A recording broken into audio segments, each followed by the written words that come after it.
Oh, I think with even with all the chaos and craziness that was last session, I think that everything's been sort of yeah. I think this is gonna be good, and we'll be able to integrate Travis really nicely, and Jay when he gets back. I've got a really great story for what's happening to him right now. So yeah. All right, so we are streaming right now. What is? Oh, I see. Hold on. Let me get. Oh, also, has Travis been added to Roll20 yet? I think that was the thing you were talking about earlier. Yes, you're right. We do need to add him to Roll20. Let me do that right now, real quick. Figured let's take care of that before getting on the air. No, we're already on the air. We're already on the air. Oh, yeah. But it's still like the load in screen stuff. Like it's still like we're about to get up and running. So I'll get him added real quick. Right. So are you on roll20.net, Travis, right now? Yes. Okay. Oh gosh, this is going to be annoying. And do you have what's going to be annoying? And I don't mean and this is as annoying is for him as it is for me, is being able to hear him twice. Oh yeah. Yeah, but you guys don't hear an echo, do you? No. I mean, so it's just us that's going to be annoying. And because you guys, even with your headphones set up on, you're still hearing each other talking. Pretty much, like it's not that big of a place. Oh, well then maybe you should whisper. Yeah. Okay, how about this? Yeah. Ooh, yeah. Hey, nice ESMR. So Sigroy in this scene, he's like really pissed, and he's like really. How do I add? I forget how to add players to game settings. How do I add players on Roll20? Oh Jesus! I think you got to go to the game. Yeah, I'm there right now.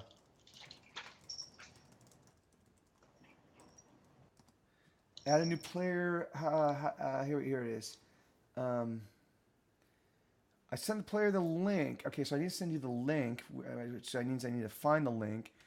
Game settings, experimental features, macros, nope. Jukebox, nope. Compendium, no. Journal, no. Art library, no. Chat.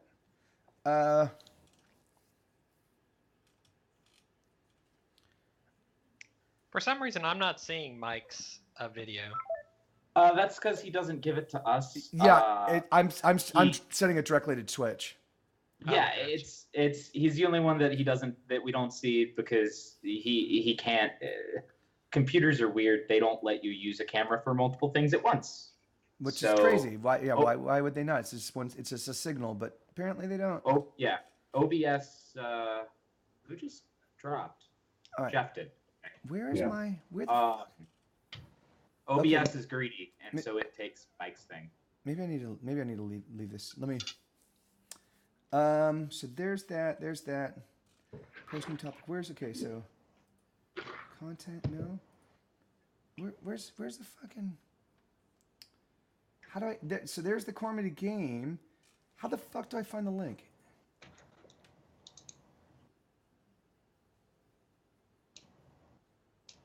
Oh God.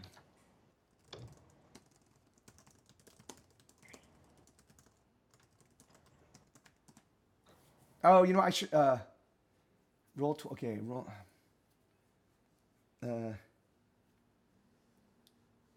Invite to campaign.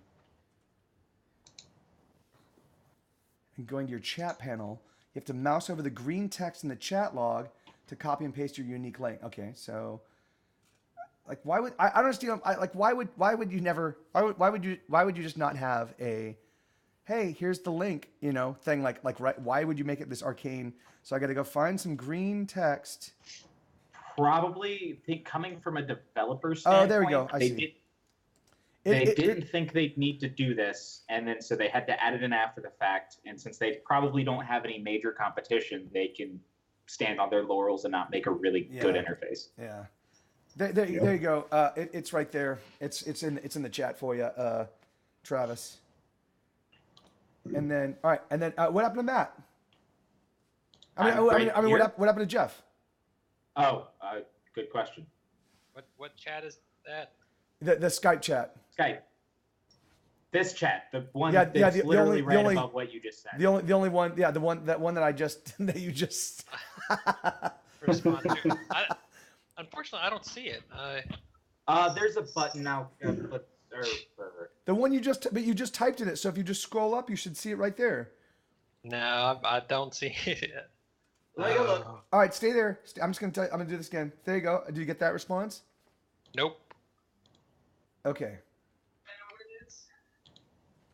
Oh, Skype. Yeah, you're probably using a weird version. Okay, that's Weird yeah, version. just All right, so for those people, the people that are in the audience, this is going to look really, really crazy for just a second because I still need to get all this stuff set up. I really apologize. All right, so this is going to be Craig. Let's do this. How you doing, Craig? I'm good. Awesome, man. I'm good. Yeah, I think I finally have my audio situation figured out, so I'm not going to be straight up smashing not bad. anything. Awesome. I'm trying not to move around too much. Yeah. Okay. Right on. Well, I'm glad. Yeah, I'm glad to hear it, man. Okay. So wait. Okay. No, that looks okay. That looks good. And then, you could just email me that link as well. Who did? Oh, I was just saying, if for whatever reason my chat's not working, so you could just email that. Did you get that one? I just sent it to you in a separate. Nope. Yeah, that's wow. My chat's not working. Well, that's important. Annoying. I don't even know why I'm trying to get this all set up right now because we need to wait for Jeff. So hello, people in the chat. This is going to take a second. What happened? Can somebody see me now? What's that? Yeah. Oh, there you Can are. y'all see me now? Yeah. Awesome. Yeah, we were able to see you before too. Yeah. Well, it froze Kinda. up on me. I don't know what happened. I had to reboot and It's- then it's- it dumped my wireless connection settings. So then I had to reset up wireless and It's your love of racing. yeah, that's what it is. Okay. All right. So this is going to be the new layout for. So this is the way that you. So for those of you watching it in stream, this is the way. And I don't have the chat up just yet, so I apologize. This is exactly the way you put Sorry. you put together your thingamajiggers. Here's a story of a lovely D&D gaming group who was really... All right, now Travis is right there. Let's get Travis. Oh, shit. That's not Travis. That's Travis.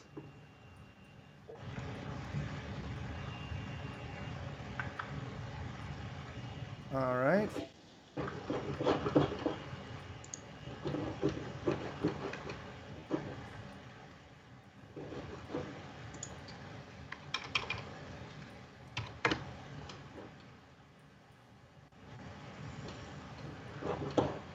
And then, now I need to find Jay. What happened to Jay?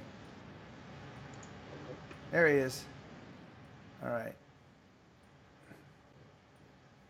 Or Craig. Why am I saying Jay? Jesus, Craig. I'm looking for Jay. Jay's not here. Wow. Yeah, sorry, dude. It's yeah. You know. No, it's okay.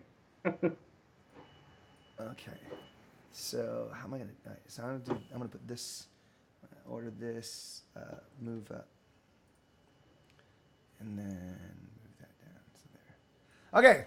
There we go. Woo. Woo. Cool. So now everybody can be seen. So now, so did you join the thingamajigger, Travis? Oh, yeah, let me get that email. And now while you guys are doing that, I'm gonna pull up the chat. Hey, Crab Ninja, how you doing, bud? Yeah, we are a shady bunch, and good to see it. Oh, I love this. Oh, let me pull up the chat bot so we can have some sound effects. So when last we left this show, we were or this game. We were you guys were in a what do you call it? you were in a basically like what looked to be like a bridge, kind of like crossing over a vast starscape of all things. And you guys were and as you continued, it sort of got darker. This is sort of a reflection of just the path, but it's not the actual. It's the thing is if you guys recall, you were walking on what looked to be like just pitch blackness above what looked to be like the universe, and that's actually where we left off. And so we're gonna introduce Travis's character to this game. So we're gonna have to so for a little bit we're gonna be doing some kind of bouncing between the main party and Travis until we integrate everybody. But so why don't we just start with you, Travis, real quick? So just to give the people at home and this group as well a little bit of backstory on Travis. Travis is a summoner. He was actually born. He was raised as an orphan in Saint Marn. He actually kind of grew up in the Narrows. So he grew up in a place that's a pretty dangerous place if you are above the age of 12, and below the age of 12 it's still a dangerous place. But you're not subject to the same rules for the most part. And Travis's character showed a magical affinity at a sort of young age, and was sort of like taken over. It was sort of I'm not going to give too much details, but he was adopted by, or not really adopted. He was put under tutorship of a brother from a sort of a religious order that actually helped kind of counsel him on how to like basically utilize his magical abilities. And the thing is, I guess now Travis's character actually joined an organization. I'm not going to talk too much about that because I'm figuring that he'll be able to in game like let you guys know sort of some of the details about his organization. Or I guess he and I will have to do that because there's a lot of it he's not yet familiar with. Although his character is. And let me hold on. Let me correct Matt's. Matt looks a little wonky real quick. Let me do. Hey now. That. All right. This is the way God made me. Yeah. He always looks a little wonky. Yeah. All right. So Matt or not Matt. So Travis's character, whose name is Faye, is that correct? Faye? Yes. So Faye is Faye talent. Wait, as in FAE? Yeah. FEI. FE. Oh, is it FE? Oh, Okay. FEI. Yeah. As in Fei Long. Okay, no, that makes that makes sense. I was making sure that you didn't mean like fairies. That wouldn't be a bad thing. It would just be a different way that I was thinking that you'd take the character. Yeah. No, it's just his proper name. And Faye is okay. Wait, what was I saying? Okay. Oh yeah. So Faye is he actually joined an organization, was with that organization for a while. And then that organization was actually attacked at their for lack of a better word, headquarters. And many of them were killed. A handful of them were captured. And that's sort of the last thing that he recalls. Like he recalls kind of like getting knocked out sort of during the siege on their headquarters. And so we're gonna pick up. At I guess in fact I think what we'll do is we'll pick up with the main party. So you guys were sort of again walking on this what seemed to be this like bridge. I mean you've probably progressed a couple of miles. I mean it definitely suggests to you that you're no longer in that mountain range. Like that you have somehow excuse me. that you've somehow magically been transported out of the range, or there's something very strange about these mountains if you haven't. But and you've walked for a couple hours now, sort of along this path. When you notice sort of a what looks to be light ahead. But it actually looks like it's light that's filtered. It looks like it's light that has been diffused by what looks to be maybe fog or a mist or something of that sort. But it is straight ahead of you. It definitely looks like whatever the light source is sort of along this bridge. And so we're still in the, for lack of a better term, Mines of Moria-esque massive cavern where it was completely dark other than the star field, if memory serves. Yeah. So you entered when you first started, you entered what looked to be like a natural cavern. And then that's right. It was natural. Yeah. And then you did start out in what looked to be a very finely wrought corridor, and that corridor eventually became a rough hewn tunnel, and that rough hewn tunnel opened up into a cavern. That cavern eventually got darker and darker, and eventually led to where you're at now. And it was okay. and it was a gradual change, it was the kind of thing that it was just a gradual change. So and now you've been progressing for a handful of hours. Alrighty. Oh, so Craig, we finally. Craig, we didn't hear you. What was that? Yeah, we can't hear you. Yeah. Push to talk. Sorry, No I was worries. in a different window. Yeah, so I'm just kind of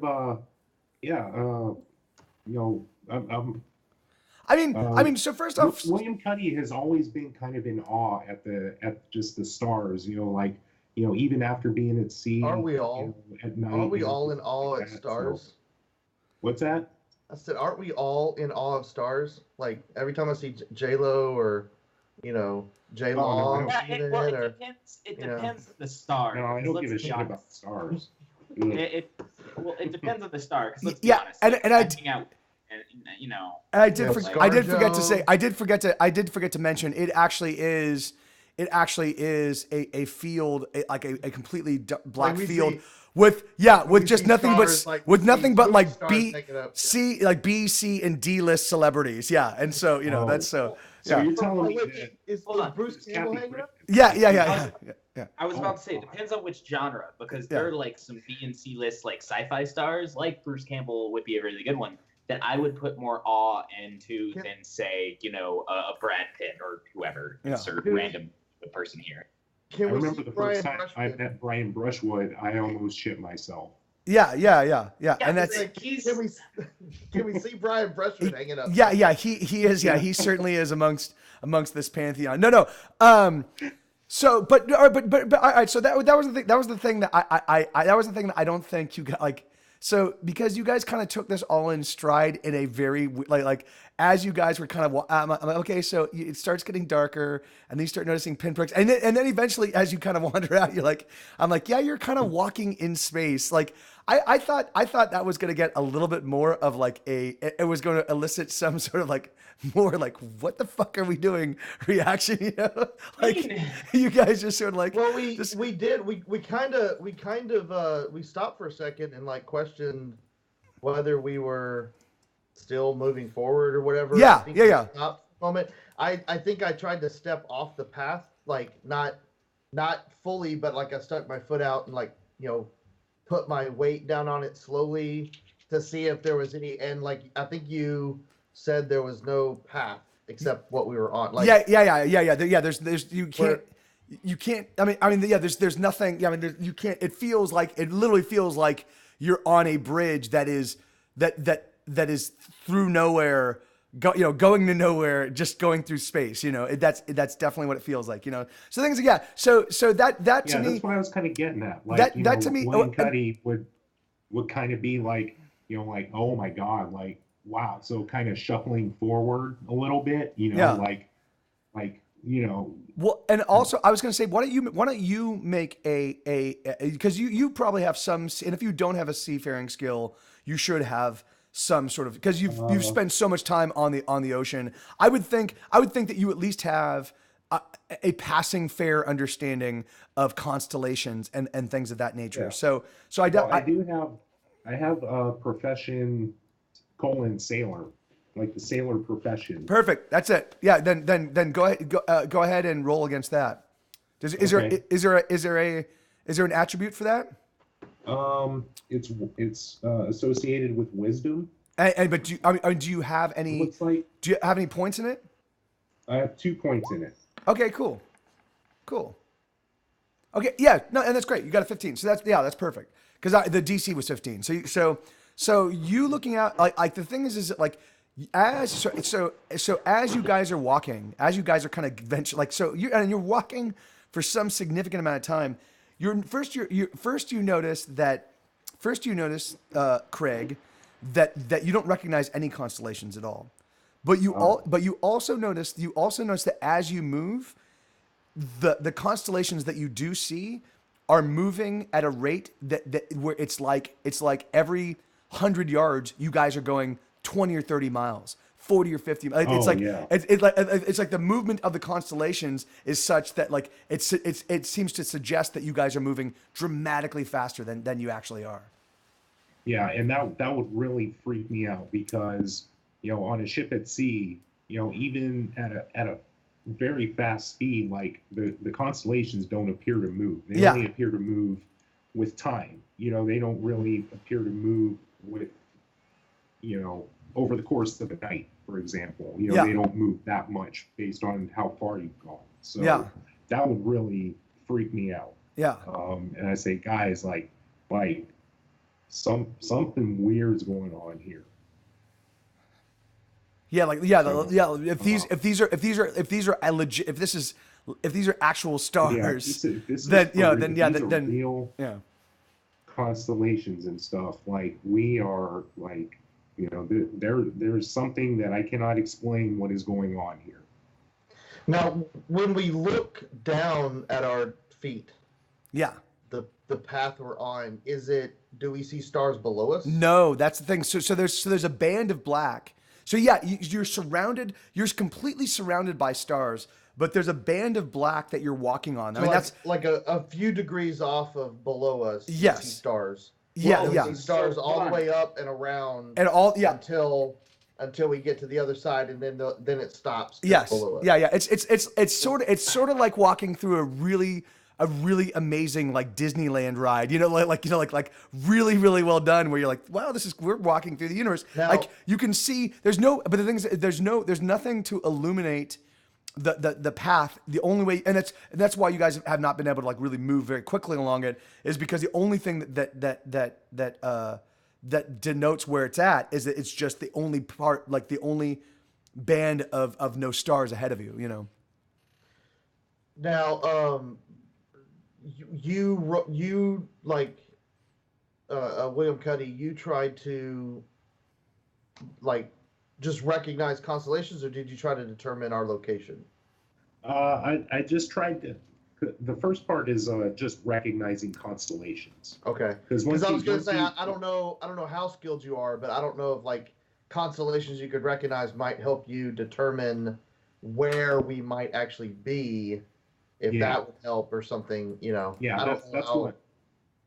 that's what I was thinking. Is like trying to. Do you need to pull out your sextant and like and constellation maps and stuff? This is can we stop talking about sextants, guys? This is not that kind of stream. I was missing 4. Yeah. I was about to say, don't you have a song that literally is just that? Actually, multiple songs. Yeah. Of course I do. Yeah. When are we gonna get constellation file? Yeah. Yeah, I want to fuck a star.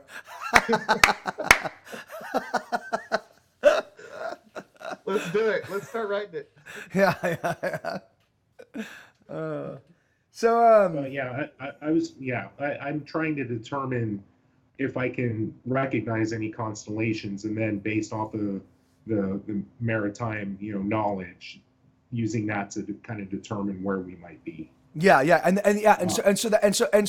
what we'll say is that over the past like 20, 30 minutes, or what we'll say is over the course of, this entire walk, you've been looking for sort of identifying markers to kind of like, you're like, oh, those two stars over there look like they might be part of the, of the hand of so and so, and you keep identifying things that look like maybe they might, and it's taking you up this long, a couple, maybe 3 hours into this walk you're like, guys, I don't recognize any of these stars, and by the way, these constellations, these constellations are moving as if we've been traveling for days, Sure. And because even in our real world, like, something like Orion's belt is very recognizable. Yes, yeah, and that's exactly it. So you would see a grouping of stars that looked like maybe they resemble that, and then you would realize, oh, but they don't really fit, and so it's taken you this long to kind of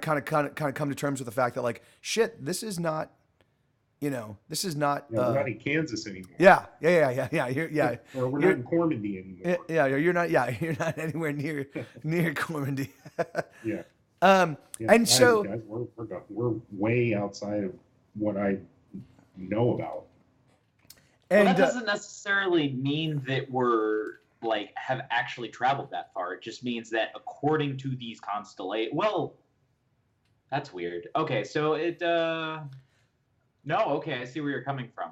Where if these stars are going at a decent rate, assuming that they have at least the same. Okay, yeah, no, sorry. I think they're just very well trained fireflies. Yeah, they're just holding in place. Yeah, they're like, every now and again the wind moves them a little bit, but wait, is there a wind? No. Not that not. They seem like they might be quite, but the thing is unless any of us passes it. But you guys, yeah. Again, odd. Why'd you have to fart?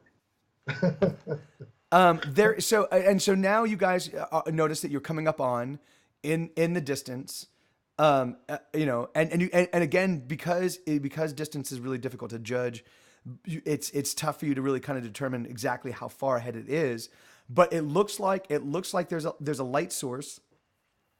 It definitely looks like it's just one light, and it seems to be diffused by some sort of mist.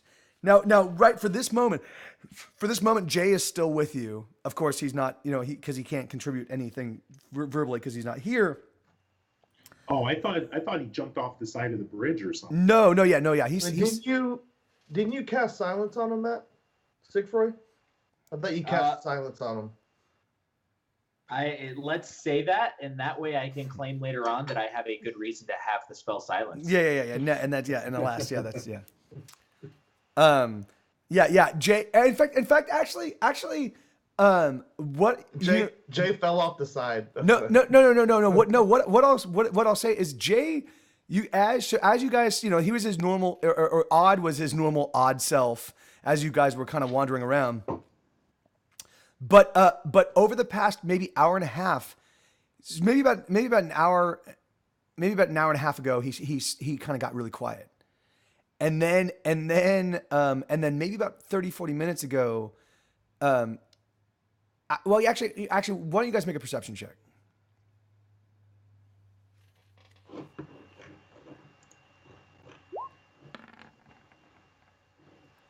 Nice. Yeah.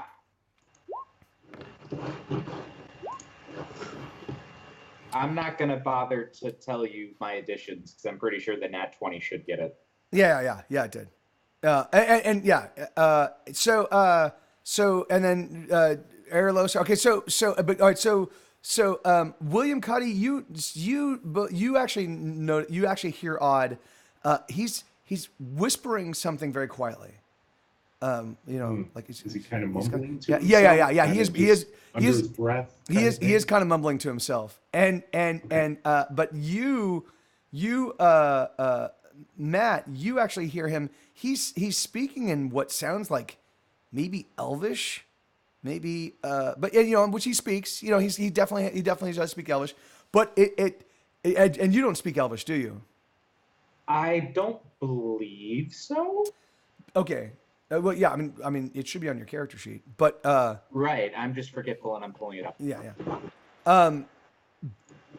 Even if you did whatever he's speaking, it sounds different. It sounds strange. It sounds odd. Well, that's pretty much in his name. Yeah. So. Yeah. All right, I'm gonna hit the lavatory real quick. I'll be right back, and we'll pick up. But you guys talk amongst yourself. Back in 1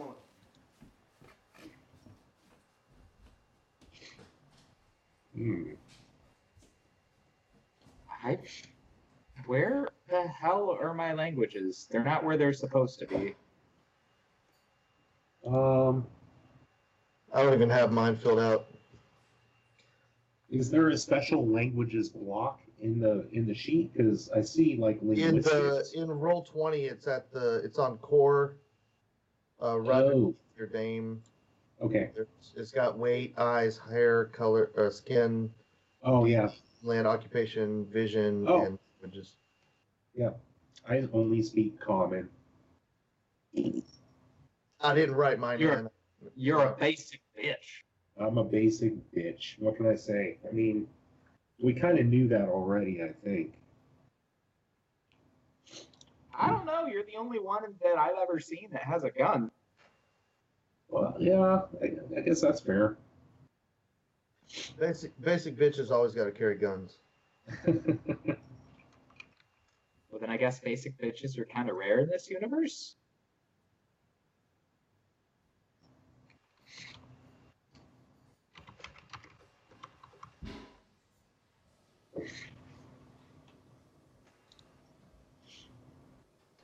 Wouldn't you think we'd all speak a little Elvish because, like, the whole place was run by elves?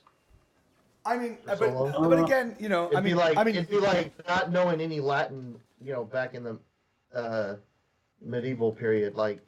Or I mean, Didn't know I'm figuring that you guys probably, if you didn't take it as a language, you probably still have like a pidgin, like you can probably be like, good morning, and how much is this, and right, where's the library? Yeah. But that's about it. It's negotiating the town kind of thing. You wouldn't be this would be a little bit more difficult to. Hey Max, right on, brother. Awesome, man. That's very kind of you, brother. And Max Trollbot just resubscribe. So you just to fast forward a little bit so we can get Travis involved in this game. So you guys actually continue along through so you eventually make it into this mist. The mist is it's cold. It feels like it's moist, but it's not moist. Like the thing is it feels like as you walk through it, it feels cold, and it feels like you're and there he's right there. Look at that muscular little cloud there. So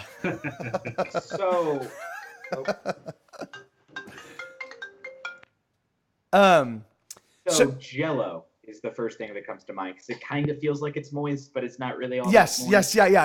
That's exactly right. So as you're walking through it, it feels cold. It feels cold to your arms.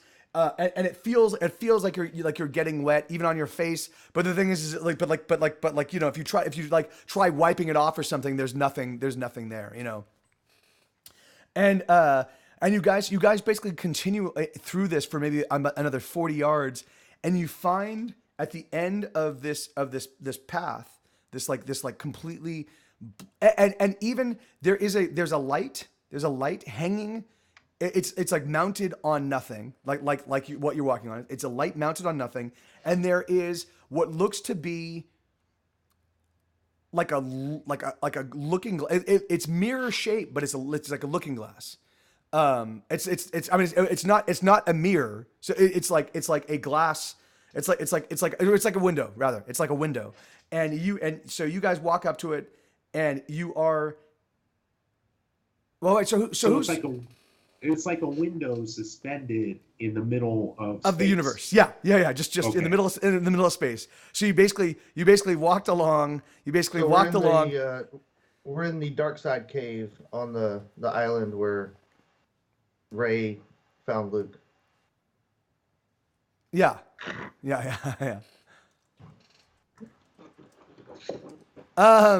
So what do you guys? Who's? Well, actually, it's large enough. You guys, so all of you are able to assemble yourself around this thing and look into the scene. What did it? So peer in? And what's that? I peer in. Yeah, and there is a room.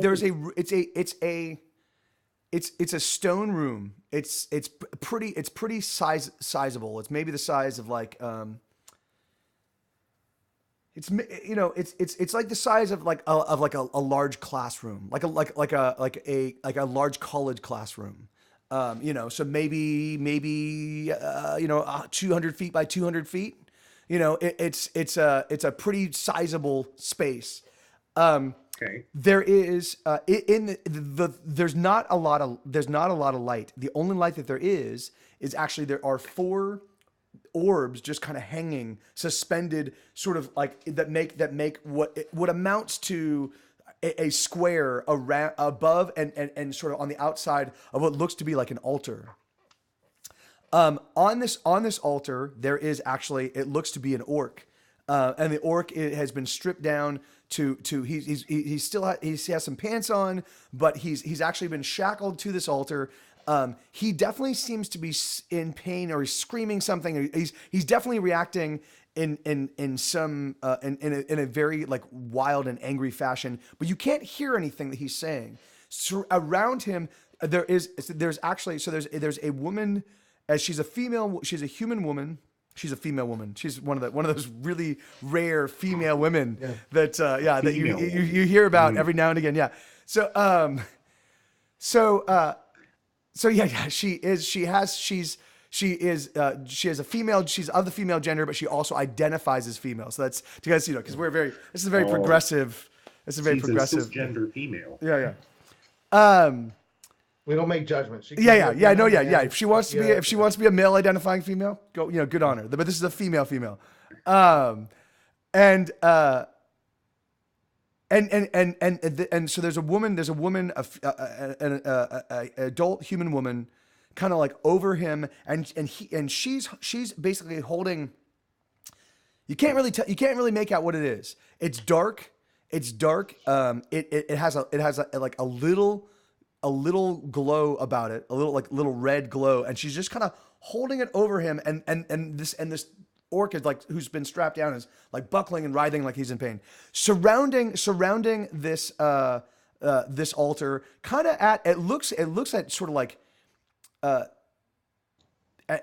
at equal intervals surrounding this thing, almost like it's a ritual of some sort. Are other people in black robes. You can't really make them out. You can't make out much detail of them because, again, the light. So it's like if you were to have 4 torches kind of hovering, like in a square above this altar, and these other individuals are kind of standing right on the perimeter of that light. So you can make out that they're there. You can't really make out many details of them. There's a total of 8 of them. And it definitely looks like there's at least one other person that is kind of like orbiting on the perimeter of those people on the opposite side of you guys. And you guys notice that guy just because he actually looks at, like, he kind of steps forward watching and says something to the woman, and when he looks up, go ahead, well, you're going to recognize him. So Erloser, you recognize this guy as actually a paladin from one of the an order. Hold on, I have to pull up my show notes. Give me 1 second. I'm not going to remember all this. Where are my notes? Okay, here we go. And it's obvious that they see us as much as we see them, No, right? no, that's so they don't see you guys at all. In fact, that's the thing. Is it this paladin looks up at you guys, right? But it doesn't look like he sees you at all. It just he looks up and he says something to the woman that's kind of holding this thing over this orc, and that's and he looks up at where you guys are, but he doesn't look like he acknowledges you or notices you or anything like that. And then he asks her a question or he says something to her. She responds, and then he kind of walks back, like steps back into the shadows. But you recognize him. His name is Termithius Goodson. He's a paladin, but he's actually something a thing called the Guard of Rakan. But you guys, but all of the people, all of the because there are lots of different religious orders within Saint Marn. These guys are called Rakanites. Is what like that's a sort of a disparaging name that basically everybody calls them except for each other. And they're a fundamentalist group that believe that God, that is basically only accepts and only allows for humans. That all other races are meant to be in obeisance and servants of humanity, and the humanity is really the humanity is really the race that's going to lead everybody, including the lesser races, to the creator's side. Yeah, Well, I mean, I thought that was a foregone conclusion anyway. Yeah. I'm kind of surprised. I'm kind of surprised. Right. Yeah, I'm kind of surprised that you weren't a part of this order. And they meet on Sundays, and I like to sleep in. And yeah. They have. I mean, they're way too active, for Erloser. So yeah, so things. But yeah, I like a more passive form of racism. A more passive, laissez-faire, if you will. I can't be bothered to actively hate people. Yeah. Just a low grade, like a low grade antipathy is fine, but like any real active stuff, it's just too much work. So the thing is, so you guys, that's the scene that we I'm gonna leave you guys at for that moment. Now we're gonna cut to Travis real quick. Okay. So Travis, your organization, which is called, hold on, wait for it, the Order of Tristaminus. That's the actual order. But the organization. In fact, I didn't come up with the name of your organization. I was supposed to. Shit. Fuck. All right. Well, I'll have to come up with that a little bit later on. But the organization that you were involved with, so about the game, that they were closers, and they kind of filled you in on the fact that the game has just started afresh. They let you know that basically the game operates on a 20-year cycle. And so the game really heats up in the last year of that 20-year cycle. Everybody's had 19 years since the last time the openers or closers tried to open things. But and in that 20-year cycle, they've had all of them have had time to prepare and get stuff together. But now is the moment when all of a sudden all of the players start jockeying for position and start and there are moments where. In this coming year, like right now, it's considered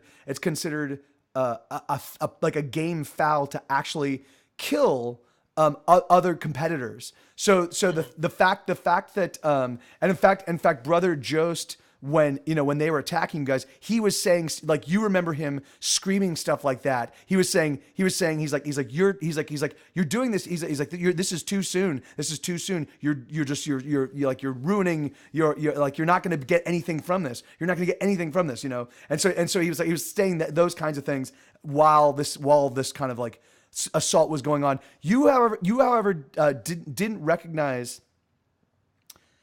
Like you didn't recognize any of the people that were actually doing this assault, right? Right. And we'll have to, you and I will have to sort of figure out like kind of why it was that you were blindsided. Like we'll kind of go through and sort out what exactly happened in this thing. So, but the thing is that like of this organization that you were with. So these are a group of closers. They're kind of come from all walks of life. There was Brother Jost, who is basically the human oracle that kind of took you in and showed you how to control your powers and kind of got inducted you into the magical arts. There was Mirabelle Tharkon, who she was actually a human mage. There was Orgark Gall, who was an orc, an orc warrior that actually had some pretty significant ties to a lot of the sort of like the nobility of Saint Marn. And then there were two halflings. Now these are the people that you were actually associated with and knew pretty well, And then there were the two. They're pretty much my former party. Yeah. Yeah, and there were the two halflings. One was a halfling thief, and his name was Pindo Dado, and then the other one was a halfling barbarian, and his name was Tormund Dado. And so the two Dados were the and Pindo Dado and Tormund Dado, you never had any sense of what gender they were. They basically That just as a little side note, they kind of operated in that weird sort of like that weird often characterized in film and TV, the weird twin kind of thing. The thing is that, like, one of them seemed a little bit more effeminate than the other one, but so you can't, no one could really tell. They're like what was it? They're What was androgynous. it? What were the twins in G.I. Joe? Kind of like the Zaxxus. I was thinking the Wonder Twins. Oh yeah. But the Wonder Twins, it's a little bit more. Yeah, you can tell. And I think that even the G.I. Joe twins were both males, but maybe not. But anyway, but yeah. So the thing is, it's like so Pindo and Tormund. Yeah, they were. Yeah. What were they called? Tomax and Zamox. Yeah. Zamox. Yeah. Zamox. Yeah. They were the same. They were each other's names reversed. Yeah. Yep. I guess. Yeah. So I guess their names combined, if you used an ampersand, their names would be a palindrome.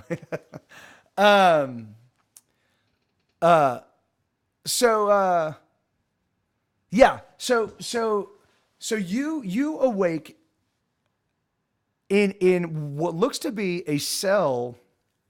Now the thing is that, like, there's not a lot of light. It's like you're basically you can basically make out light from under the like there's a door with a door frame, and under that door frame there's a little bit of light coming out of that. But the thing is, you've been in the dark for enough time that your eyes have been allowed to adjust a bit. So things so you you're in a cell. It's not a large cell. It's pretty much devoid. Like there's no straw, there's no hay, it's literally just a stone cell with metal, with a metal, gate, or like a metal cell door, but it's a barred cell door, so you can actually you can reach around if you wanted to reach through the bars. But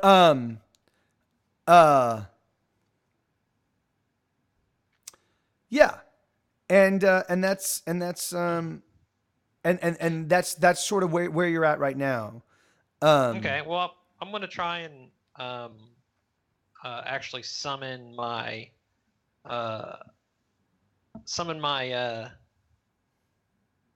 my companion. Try and reach out with my magic. Okay. Okay. Yeah. So all right. And yeah, which you're able to do. Now, do you have a name for this companion? Let me think.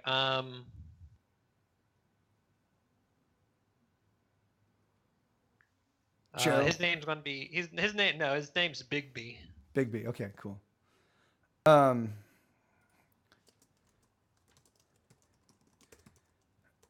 The creator of those famous hand spells. No. Well, no, he's Big B Wolf. Okay. Because he's a wolf. Okay. Awesome. So yeah. So all right. So yeah. So you are able to summon which again like. So for I mean I'm for you it seems a little strange, right? The thing is that like like why would you have like why would they not have found ways to like to keep you out but the thing is you can definitely hear oh yeah, so the thing that wakes you up is you hear screaming, and it definitely sounds like it's Ogrim is the one that's screaming, or not Ogrim, or Orgark. Yeah, the half orc. Yeah. It definitely to you sounds. I mean, the thing is like, but anything that would make him scream like that is like he definitely seemed like he was a pretty stolid, like he So which was why when you first heard it, you're like that, you're like, what the fuck is that, But then you hear some kind of muttering, like as if there's conversation happening. You can't make it out because of the door, but you can. But the thing is like you can. It's not conversation like we're talking right now. It's more frantic, a little bit more loud and pronounced, like sharp biting kind of conversation. And that's when you identify shit. That sounds like it's Orgark. Yeah, that's not good. Yeah. So it takes me a minute to try and resummon. I imagine that my that Big B like either got killed or when I fall unconscious, he actually disappears. Okay. Oh yeah, yeah. So it takes me a minute to summon him. So it's not really, I can't really do it during combat, but since I'm kind of stuck here, I imagine that I can just kind of like just concentrate and try and reach out and find him out there. Now Big B is he's a rather large sized dog wolf creature, and he's definulely magical. He does look like a normal dog though. Is that correct? Well, he looks like a wolf. I mean, he's like he would be the size of like probably the biggest dog, running near 200 pounds. Okay. Maybe more. Okay. But growing up in So you're saying that when you guys travel on horseback, you can actually saddle him and then Sigfroy can ride him. Yes. Yeah. Good. Like good. he's yeah. large enough to be rid. I'm down with this. Yeah. And in fact, that might have been one of the ways that one of the other halflings traveled, or maybe both. Because he's actually remarkably strong for, even a normal, and normal dog. But yeah, he basically I kind of discovered my ability to like sort of summon and control him growing up, where he first appeared like as a little puppy to protect me as I was growing up, and that was kind of one of the first indications with that. Did he come in and bite the schoolyard bullies? Well, yeah, he definitely would have been protecting me in the rough and tumble, narrows, yeah, streets, yeah, the narrows. So yeah. but yeah, but In fact, what we'll say is that rather than, I mean, you didn't even realize that you were kind of summoning him magically. Like the thing is that like we'll say that he would just kind of like come running around a corner and you're like, yay, like the thing is that like like he would disappear at times and then return. Like it really felt like you just had a special relationship with him, and it wasn't until you were working with brother Brother Jost that not Brother Jost, Brother Pyrathus is the one. What Brother Pyrathus he's the one that's saying like, hey man, so yeah, so I should be able to summon him. Yeah. What you do? So yeah. So you So you've now you've got him. He's in the cell with you, but both of you are still locked in at the moment. Okay.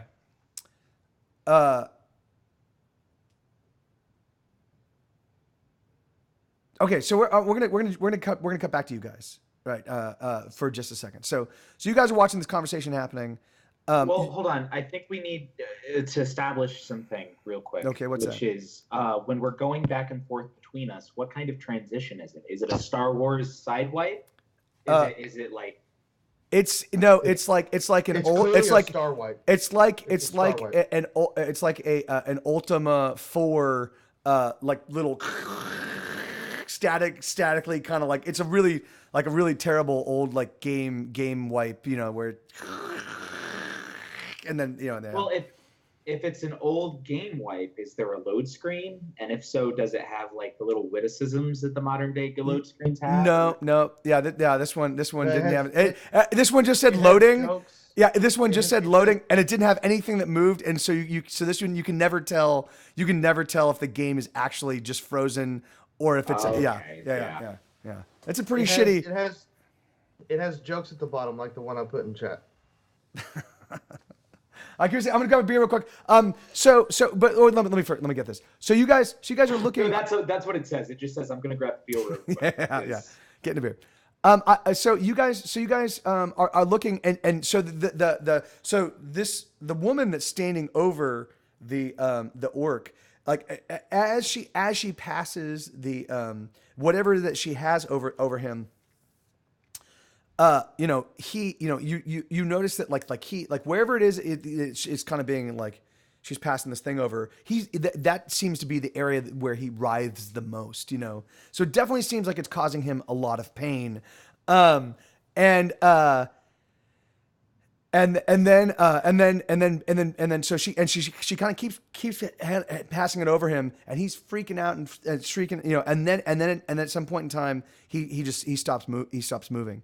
She continues to pass it over him for another maybe 20, 30, 40 seconds beyond that. And then she takes this whatever she has in her hand. It looks to be some sort of stone. And she brings it up to the she brings it up to where you like right up to the window that you guys are at, and she holds it up and she just kind of like, and now you can definitely see it, and the stone is glowing, and it definitely is a stone. It actually looks a little bit more like a crystal. And she's holding it up, and she's like kind of like doing this, and she's muttering something. And she's just basically bringing it around the perimeter of the glass, and you guys notice, and you didn't realize this, but you were the glass was actually kind of fogged because it loses some of that fogginess, and it becomes a lot more crystalline clear. But you still can't hear her, you still can't see her, I mean, you can see her, but you still can't hear her. You still can't hear anything else. But the thing is, she does that, and while she does that, you notice that the glow leave the stone, and then she looks at it, and she's like, and she says something. She turns around and says something, and then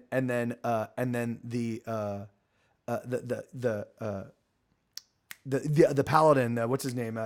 Hold on, what's his name? Timotheus turns and like walks up like kind of walks, he nods and walks away. All right, so now we're gonna go back to you, Travis. Okay. The door. So much for the beer. Did we? Oh need yeah, to, let me grab a beer. What's that? I was gonna say, like the glass that were behind the window or whatever. You said it becomes more clear. Yeah. So that your view, like you didn't realize that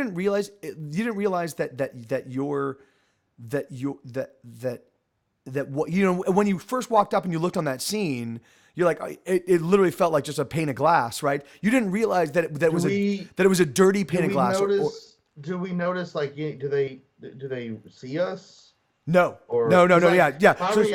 My reaction would be, if it starts clearing up, to kind of like get out of the way, just in case they're making something happen to the window that would. And that's the thing is, yeah, so you guys are standing right there, and she literally walked up and was maybe 2 feet between you and her, and she's running this thing around the glass. And the thing is, and it becomes clear. So now you're like, another thing I forgot to mention. So when she walked up to the glass, one of the orbs that was kind of hovering around, or no, actually not even one of the orbs, all 4 of the orbs actually move along with her. And they kind of like hover kind of right around her. So things like, so she's backlit, but you can still make out the glow in the crystal. You can still make out the fact that that now the glass has gotten a lot clearer. Yeah, if you want to, I mean, there's not a lot of anywhere you can go, Erloser, because you are basically like the size of this pane of glass is equal in width to the size of the path, you know. So it's like, it's not like there's anywhere you can hide, unless you just want to jump off the path into the infinite stars. As she walks up to the glass, like, I wave my hand in front of her. Yeah, and she doesn't react. She's literally looking at it. She's literally looking at it like it's a wall or something, you know. All right, give me a second. I'm gonna go. I stick my hands in my ears, and I'm like doing like this, and I stick my tongue out. Yes. That's. I can tell you what, like, Wayne Cuddy is getting more kind of freaked out by this stuff, because he doesn't believe in magic really, and things like that. So the more he sees of this kind of stuff. Wait. He's been traveling around for months with 2 people that literally do spells as like a daily basis. Just yeah, tricks. But see, here's the thing. Just like, sleight of hand. Nothing like this. Like, nothing like this kind of stuff. Like healing and things like that. Those are. Nothing like what? Nothing like what? They're not well, I mean, ritualistic. that's what I was trying to explain. Oh, okay, sorry. Like, Yeah, I mean, that makes perfect sense for me, because the thing is, I mean, this is definitely, like, they were definitely torturing. Like, it's obvious that they were torturing that orc. It's obvious that that orc is now dead, and that they used whatever she got from that orc to actually just do something to this glass, you know, souls and things like that. Like, that's not something you see. You know, healing spells and things like that. You know, that's a little, I think, kind of more understandable, I guess. But making people lose their memory, that's a thing. Yeah. Wingardium Leviosa, stuff like that. Aloha Mora, Expelliarmus, yeah. All those things. That's normal magic, not this crazy Avada Kedavra stuff. Yeah. Oh God. That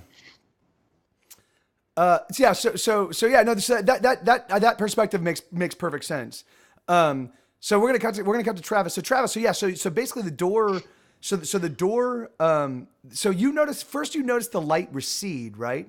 So now you're almost in perfect pitch darkness. I mean you can just make out a little light coming from the crack of the door. And then you notice the door, like the light completely goes out. and then the door gets gets sort of like pushed open, and there is a fellow you've never seen this guy before ever. He's maybe about 6'2", 6'1", somewhere. He's kind of he's a pretty tall guy, pretty well built. And he's actually decked out in what looks to be like banded plate mail. But he's also got like a what do you call it? A hauberk on, like one of like something that what are they called? The things, like he's basically got like one of those things that like you kind of, it's like a poncho, but it's not a poncho. It's got like a sigil on it, and so it definitely he definitely looks like he's from Saint Marn. He definitely looks like he's part of some sort of religious order. You don't recognize the religious order though, and right. he walks up, and so he starts to walk in, and he looks around, and he's like. And he turns back and he's like, Torona, I need the light. And she's like, oh, that's right. And so you guys, while you're standing there, you see her like she turns around like, and then she's like, oh, and then she walks back. And with her, the lights follow, Okay, yeah, I'm kind of crouching there with Bigby. Sort of watching all this, maybe hoping for a chance to make a break for it. And I wait until like light kind of falls, kind of, fills the little chamber. Yeah. So sorry. So the thing. So you can't tell. You can't tell exactly. Like the thing is so as the light gets closer, you're now able to make better sense of the room that you're in, right? So you are actually in a cell, about 2 or 3 from the door. If you're facing the room from the door, right? You're on the right hand side. You're about 2 or 3 cells in. You can see what looks to be maybe about 60 feet away. So it's a sizable distance away. You can see what looks to be another row, like other rows of cells. Okay. There are in between those rows, the rows of cells and your set of cells, there are pillars kind of keep maintaining like the and the ceiling seems to be about 15 feet high. It's made of stone. It seems to be fashioned in a. It seems to be very well made, but it doesn't seem to be elven, which is most of the ruins, because you grew up in the Narrows. The Narrows actually are old ancient elven ruins. You're pretty familiar with all their scroll work and all the things that they do. It doesn't look elven at all, and it actually looks like there are carvings on the columns that are disturbing. They like you can tell just by like at an immediate first glance, they're strange faces that seem to be kind of tormented, like on the columns. There's it seems to be like, there's an entity cowering and another one so it's literally the columns themselves look like they were designed to intimidate, between those. Go ahead. So I have can I use knowledge history? Yes. Yeah. I mean, well, the thing is like I would say no because there's no way that you would have a chance of knowing who like the architects of this stuff. Right. Because it's a little bit too foreign right now. Had you been a little bit deeper initiated in the ways of the openers and closers, then maybe yes. But you're still pretty much a neophyte. So no idea where I am. And let me. I just want to give you a little bit more of the layout of this room. So the thing is, like, so there definitely seem to be tables and what looks to, I mean, it looks like there are racks and things that seem to be designed for torture, dissection, autopsies. Like the thing is like they're like in the light you can see on the tables now, and these are stone tables. There doesn't seem to be any wood or anything organic anywhere about. It's all stone or metal as far as you can tell. But you can definitely see what looks to be old, rusty implements kind of on the tables. You can definitely see what looks to be like, an iron cage, or not. It's not even iron. You can't even tell what kind of like metal it is. But there's a cage. There seems to be some sort of thing, like some sort of strange apparatus with some like knifey things on armatures. Like it's a weird. The center of this room is very, very, very like not healthy for any living thing. Kind of. So that's what you see. That's what you see as the lights, as the door, as the lights approach you. Okay. And this fellow, this guy, this kind of appointed like some sort of either a cleric or a paladin of a religious order from Saint Marn.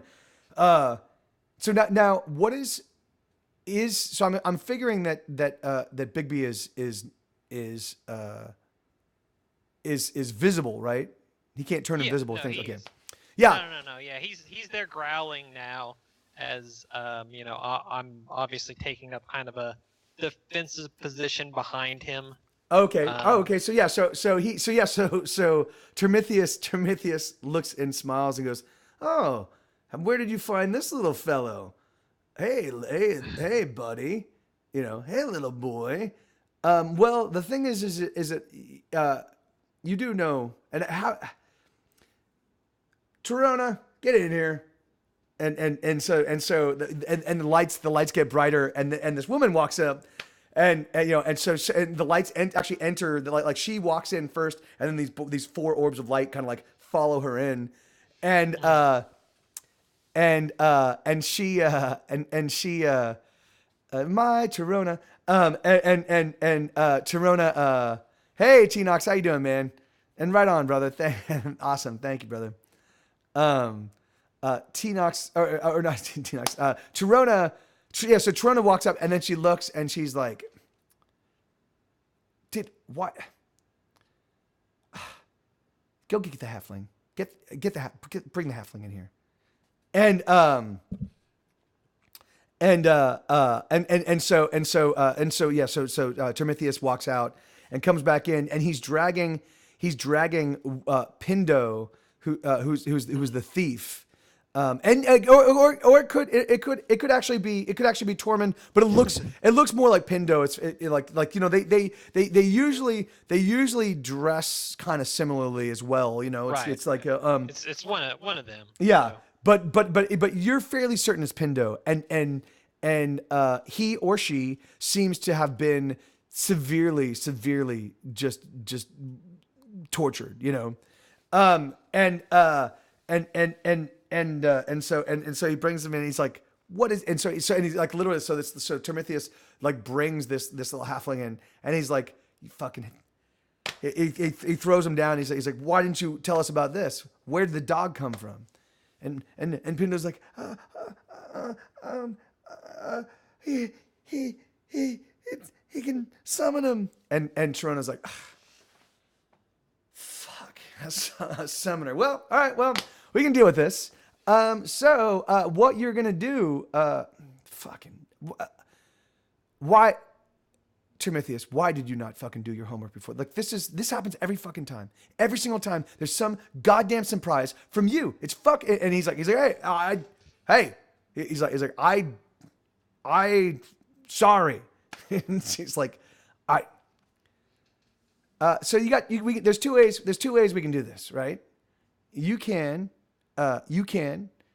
come with me right now. You can leave your animal in that cage where he belongs. You can come with me right now.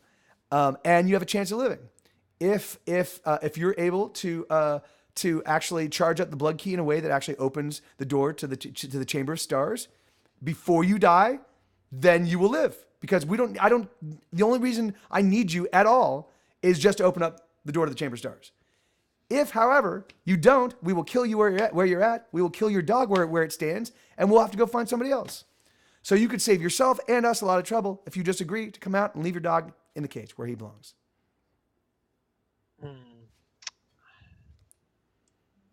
tell me more about this key and how I can activate it. It's a blood key. So basically, it's going to be extracting your blood, which is very painful because it's going to be pulling it from your skin. It's an excruciating process as far as I can tell, and you only have so much. Not the best way to try to pull blood. yeah. And I gotta be honest. And apparently, depending on your size and the kind of race you are, you only have so much blood, as we discovered with this little squirrel. Oh no, actually, Termithius says that. Termithius, the guy, he's like, which we discovered with this little guy's. What is it? Your sister? Your brother? What is it? What are you? And Pindo is just on the ground, just kind of like losing his or her mind, So and she's like, look, we don't have time for this. The opening of this thing is very time sensitive. So we can either, if we don't, you know what? I think we might just have to go in and kill the dog. The thing is, we can't go back. If we go back, we have to grab 5 other people again. That's ridiculous. The thing is like, and you heard what that brother was saying. He was saying that we fucked up, that we managed to fuck up somehow. I don't even know what that's all about. But the thing is like, but really truthfully, we need his blood, and we need it right now. We need him on that altar right now, or we're not going to get the elven witch in here. And we need the elven witch if we're going to finish this, if we're going to complete this job. Well, then I say that you come and get your blood, because I'm not giving it willingly. Okay. So all right. So real quick. So we're gonna stop right there. So all right. So you guys. So the rest of the party who are standing behind this like this glass thing. What are you guys doing? Probably still making faces at the people on the other side of the glass. Okay. yeah. That's it. Do we have anybody that can read lips in the party? No, probably not. And you wouldn't have been able to pick up anything, anything. But the thing is like, but yeah, I mean, you're. So there are. Oh yeah. So we're watching what just transpired. We're watching that from the other side. Yes. Yes. Okay. Yeah, so all of the stuff that's happening right now. We don't know any of that. We just see the people moving and yelling at each other and whatever. Yeah. We don't know what's going on. We just But it definitely looks like they tortured. It definitely looks like they tortured that orc to death. And that was and then took his life spirit or something. What's that? Well, and then took his life spirit out of him. Yeah. Or what she was saying is they actually took his blood, and that blood is it's called a blood key, and that blood key is being used to open the gate to the Chamber of Stars. Yeah, but we didn't do that. Can we? Yeah, I know, but yeah, but I'm just saying, like, yeah, I'm just clarifying, but yeah. Cool. Do we notice anything of importance? Like, they're talking about this blood key. Are they holding it up and like pointing to it? And no. In fact, this whole conversation's not even happening in a place where you guys can see it. So she. Okay. But you did see. So this is. But you did see this. So as she's. So let's pick up right where he says. Where he says, Torona, I need light, So she's had those 4 lights that were kind of around. The 4 lights that were kind of like providing illumination for her while she was looking at the glass, the glass. So she turns around and she starts walking across the room, right? Now, all the while, so the other 8 figures that are in the room, these 8 figures, they all kind of break apart, and they start like kind of talking amongst each other and kind of doing whatever. They're all wearing what looks to be kind of identical robes, but you can tell with their movement that each of them under those robes are wearing different clothing and actually have different weapons and things of that nature. But they do all of them appear to be armed. you guys. So yeah, and so as she crosses the room, in fact, I should have actually given you a little bit of explanation. As she approached you guys, you were actually able to get a better sense of like the layout of the room, or at least the parts. So there are you too see these strange columns that actually extend up into a ceiling that you can't actually see. So it definitely looks like it's a vaulted ceiling of maybe. I mean it's high enough that with you guys standing right up at it and you're looking up, you're not able to see a ceiling. So it's got to be hundreds and hundreds of feet.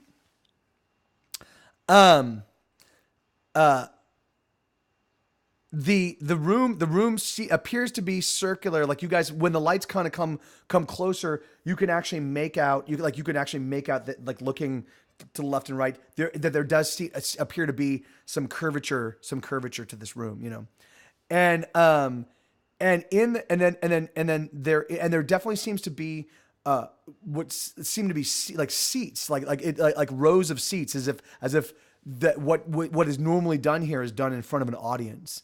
And that's basically kind of amphitheater-esque. Yeah.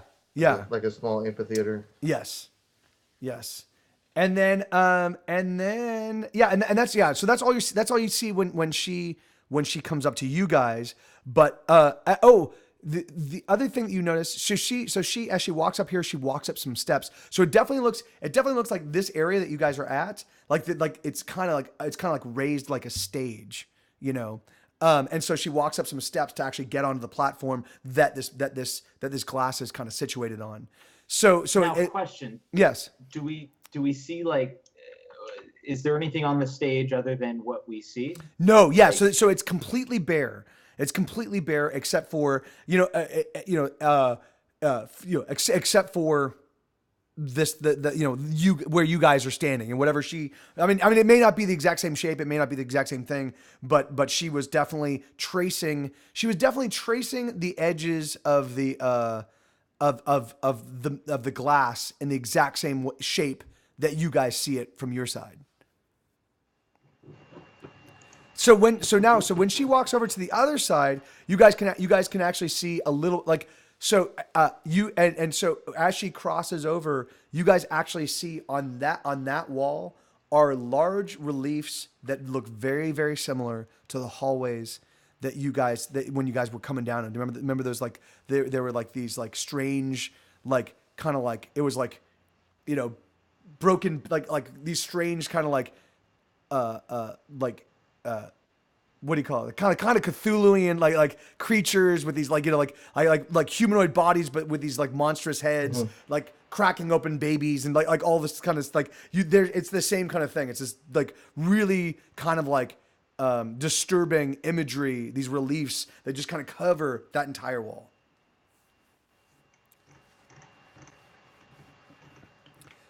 Okay, so So she comes. And then you guys notice that that the guy walks out and he grabs from literally like on one of the seats. You guys didn't notice him at first. A halfling that appears to be in pretty bad shape is like, the halfling is like dripping blood and things, whatever. And that halfling is dragged into the next room. So are you guys what are you guys doing? Well, you just now mentioned that there was a halfling that was being tortured. Now, I'm not a fan of this. Well, we're kind of stuck behind. We're kind of stuck behind a wall. No, we're stuck behind a thing of glass. Okay, actually, that's a question. How common is glass in this? Is that a thing that exists? Yeah. Glass exists. Yeah. So we recognize that this is glass. Yeah. So, like, can we tell how thick it is? Is it something that we think that we could confidently? You can't. I mean, you can't tell the exact thickness, but you can definitely tell that when she was doing this, you guys were. I'm figuring one of you guys could put your hand up, and it would have been like a normal pane of glass's thickness. It didn't seem like it's not blatantly obvious that it's like 3-inch thick glass. Yeah. What's the refraction index? Yeah, yeah. I mean, it seems like it would have to be thick enough to block all sound, right? Because we can't hear anything, so Yeah. that implies that it's pretty thick. Yep. You're right. Well, it appears that. If we put our ears to it, can we hear any sound? Who puts Can I pull a cup out and like put the cup to the? Who puts their ear to it? I will. Sure. Okay. I'll put my ear to the. Okay. Go ahead and make a. I'm assuming we've already touched this. No, yeah, no one's touched it. Yeah. Then I'm gonna touch it first before I put my ear to it. Okay. I'm gonna put my hand. I'm gonna put my hand on it. Okay. I assumed like I touched it when she came up and like maybe I knocked on the glass or something. Yeah. I don't know. Yeah. So you. Right, so I'll touch it. I'll reach out and touch it. Okay. So yeah. So you go to touch it, and the thing is, it feels like it. You know. Have you ever put your hand on a mirror and like looked at the separation between your hand and the mirror? Like it feels like that. Like it feels like you're not actually touching the surface of the thing that you're touching. You know, it feels like you're encountering like a quarter inch of resistance from actually touching the actual glass.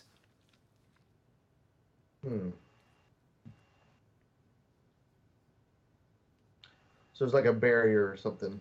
That's what it. It seems that way. But the thing is, but again, you're not 100% certain. And all right, I knock on it. Okay, yeah. So I knock on the barrier. So and it literally sounds like this.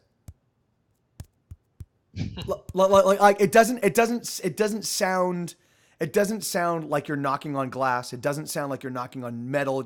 It sounds like it sounds quiet, as if you're hitting something, like you're like, what, yeah, it's not loud at all. It's not making any impact. It's not reverberating the glass, You guys want me to shoot it? William Cuddy. When all you have is a gun. When all you have is a gun, then everything looks like a target. Yeah. Everything looks like a nail. Are you gonna shoot it? I mean, that's. I'd like to, but I also don't want to, endanger the other members of the party as well. So I was about to say, before we shoot it, let me pull out my sword. I was about to say, yeah. Before we shoot it, let's not escalate to the effective nuclear option. Let's start with like banging on it, maybe instead. That's airlow, sir. You guys are making sense all the time. Yeah, okay. yeah. What if you're gonna? Are you gonna try to tap it with the sword? Are you gonna try to smash it with the sword? I'm just gonna like tap my sword onto it. I hit it with I knocked on it with my hand. I'm just gonna like see if I get like a ding or a. Yeah, no, yeah. So you do get a ding. You do get a ring from the sword, right? So the sword actually sounds like it impacts something.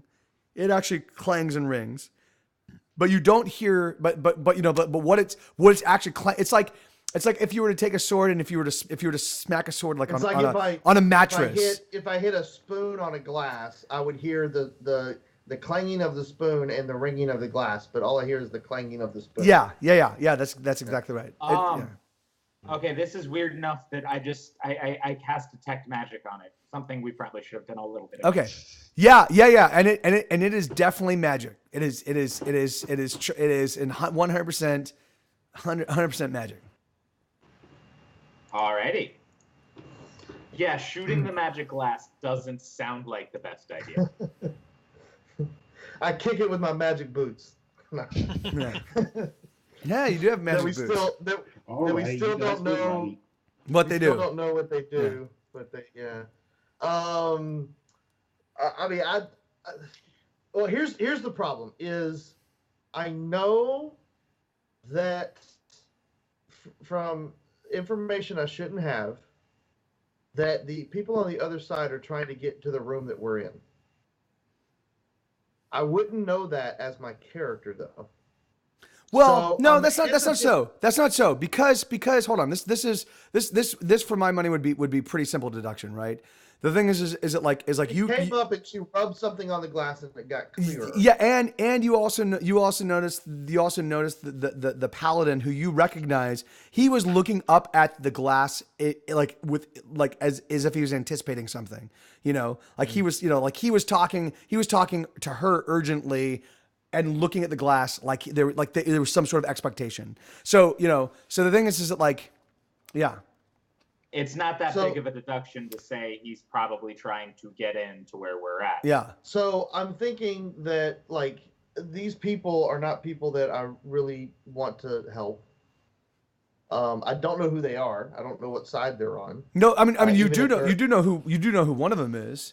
Oh yeah, I do know he's and but I don't know anything And that about he's their effectively relationship to the game though. yeah. We know about the game, but I don't know anything about their relationship to the game. All I know is that this guy is probably not a guy that I hold in high esteem. Yes. He's kind of a apocryphal sect of, not necessarily my order, but of the larger paladin existence. Yes. Yes.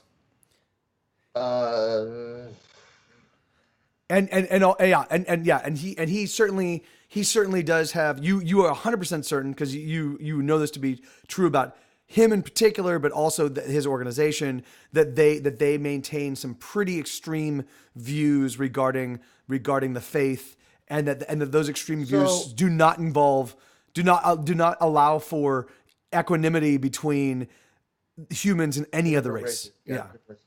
So I explained this to the rest of the party, even Odd, who's not responding. No. No. I forgot to say.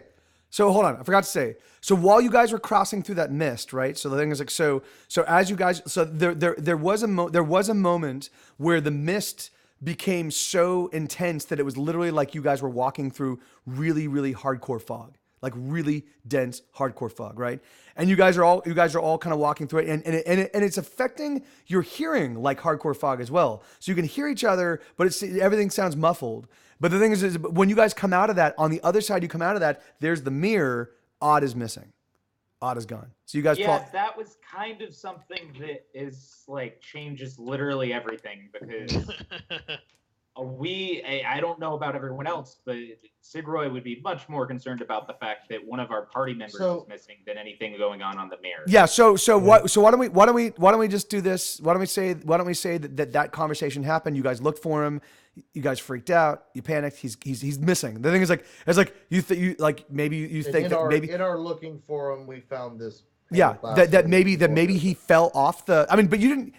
That he was certainly in distress. He was certainly talking weird Elvish that you had never heard before, and that he disappeared. So there is a suspicion that you might have lost one of your guys off the.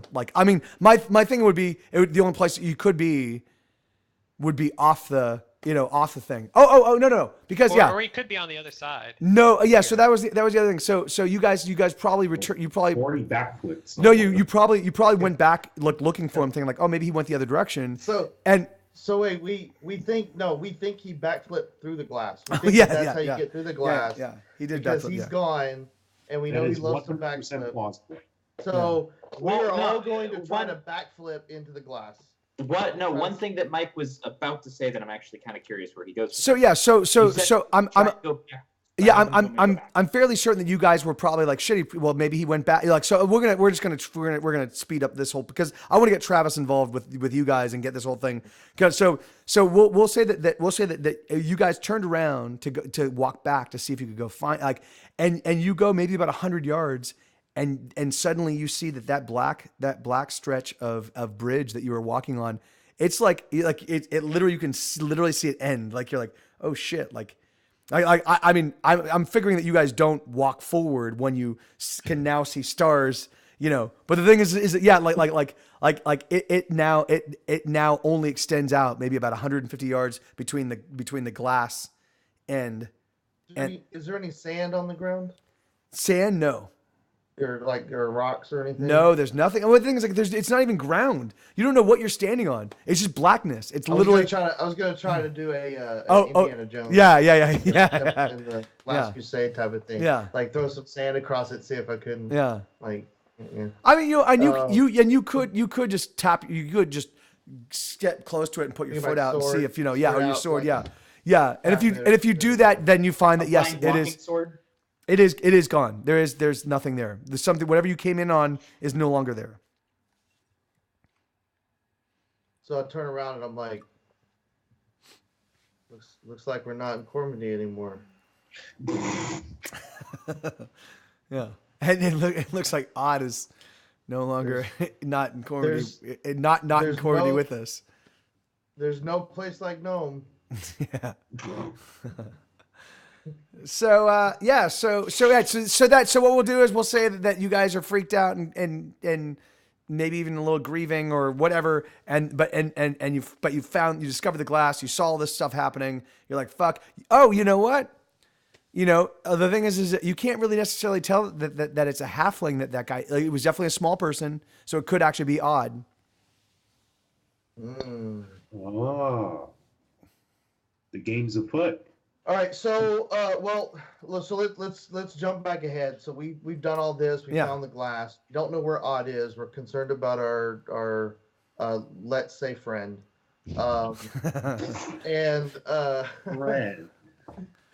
and we see what transpires. I tell the group about what I know about what's his name, Prometheus. Yeah. Prometheus. Yeah. And what I know of him, and I look at Sigfor and I'm like, you think I'm racist? And I tell him, like, these people aren't good. Like, I can, just by knowing this one guy, I don't think these people are good. And they're certainly not. They're certainly not on your side, Sigfoot. Yeah, and I'm like, they're certainly not for you, Sigfrid. I mean, we're talking like, like Katie's Country Kitchen type stuff here. I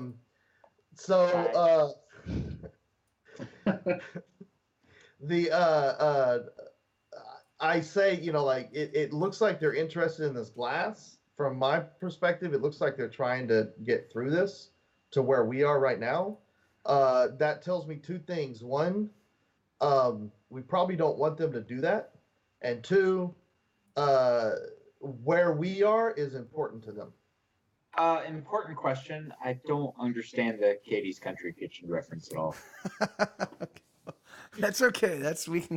We can eschew that. I'll just say country and kitchen are not, or country is not spelled with a C. They begin with a K. Yeah. Yeah. So we shouldn't probably get through. I don't know if we should. Anything that we try to do to get through this glass, I'm afraid could allow them to get where we are, which is where they seem to want to be. So that concerns me. Right.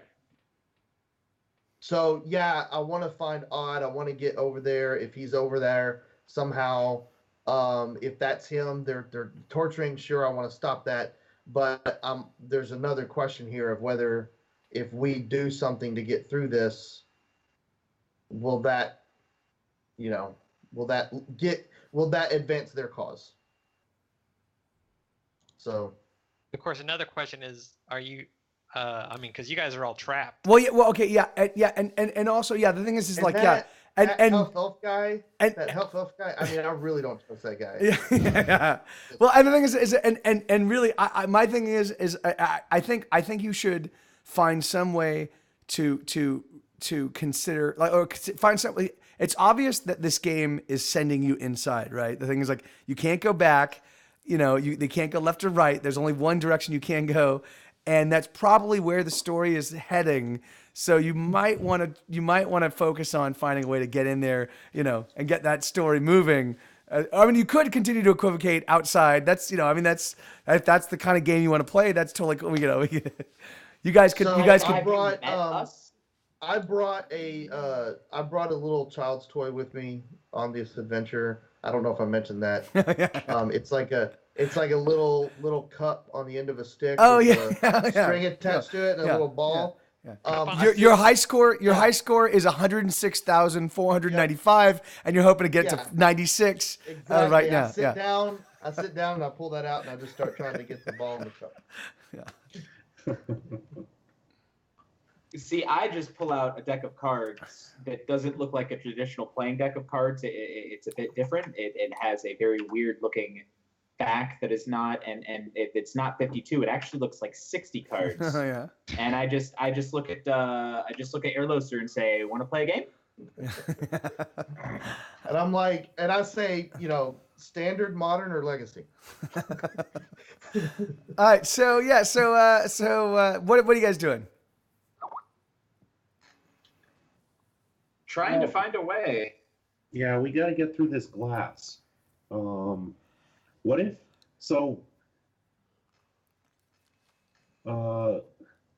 we try to will ourselves through there? What if you shoot it? You want me to shoot it? Sure. I can shoot it. Sure. Let's give that a shot. So I guess I stand back. You guys all take cover. Okay, all right. So no. So this is perfect. So we're gonna cut. So yeah. So you sit down, like you like, yeah. They get behind you. My musket ready. They get behind you. You aim your weapon, and then we're gonna jump cut from there straight back to. Okay.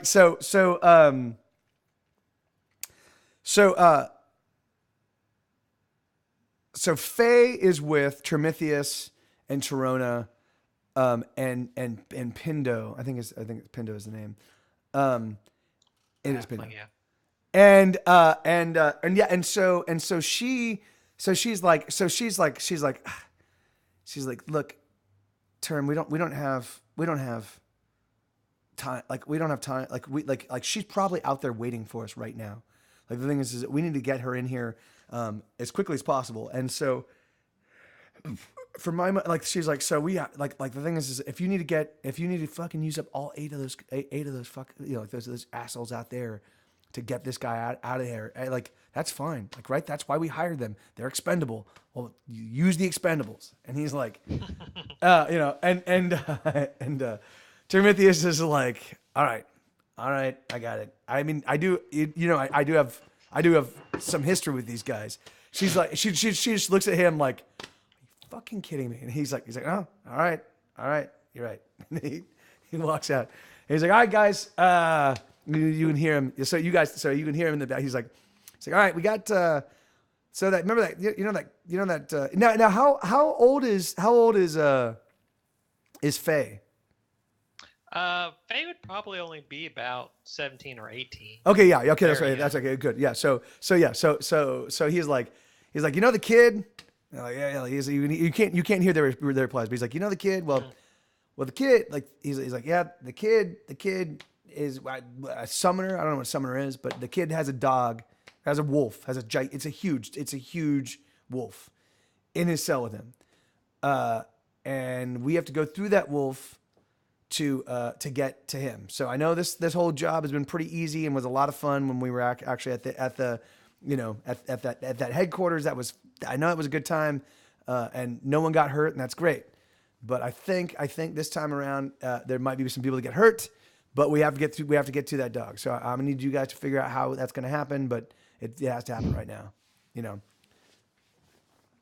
So you can't hear, so you can hear some like murmuring and some talking. You can hear like this guy, the Termithius, the paladin that's talking, like he definitely he talks loud. Like, he's like one of those guys that's like, "Yay, man!" Like, just the loud fucking, So the thing is like, so you can definitely make out what he says, but everybody else it's pretty quiet, And then eventually three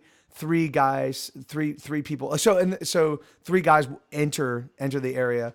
And she and Torona basically sends the four lights in to basically give you guys to give everybody like full lighting, and she's like, come on, do it. And one of the all right, so now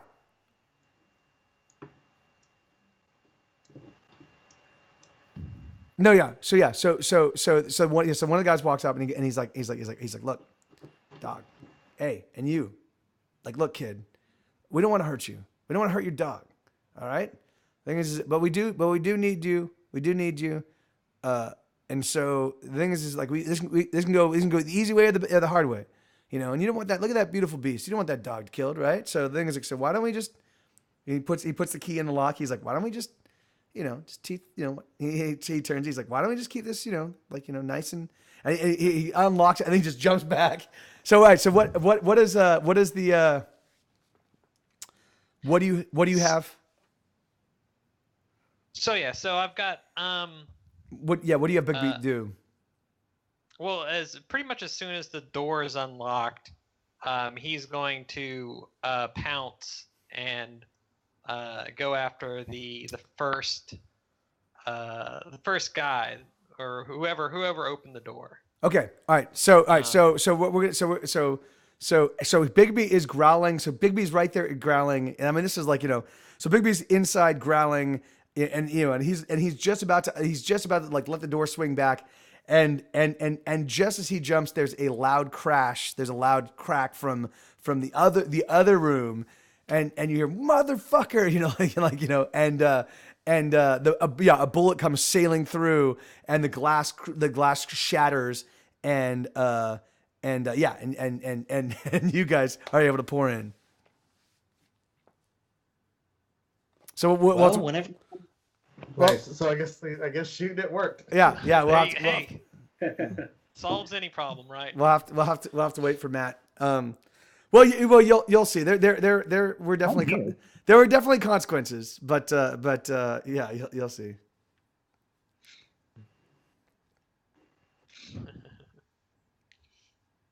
I'm here for Matt's on his phone.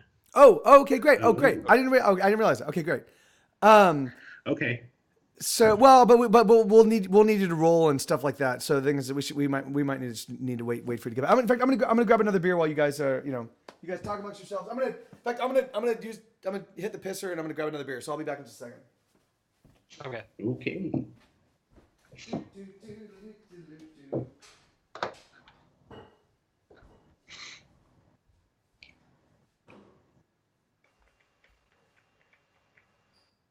So how you doing?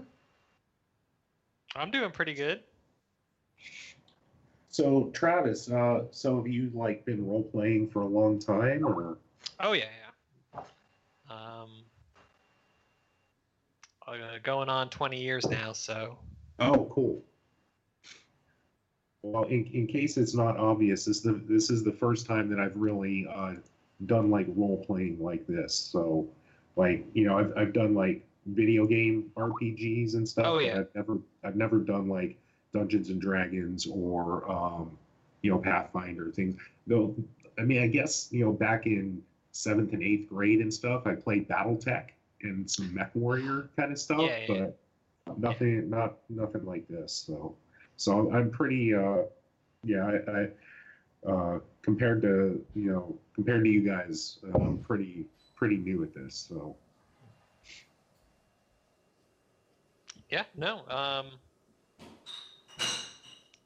This is my first time playing in a setup like this, so it's definitely gonna take some getting used to. Right.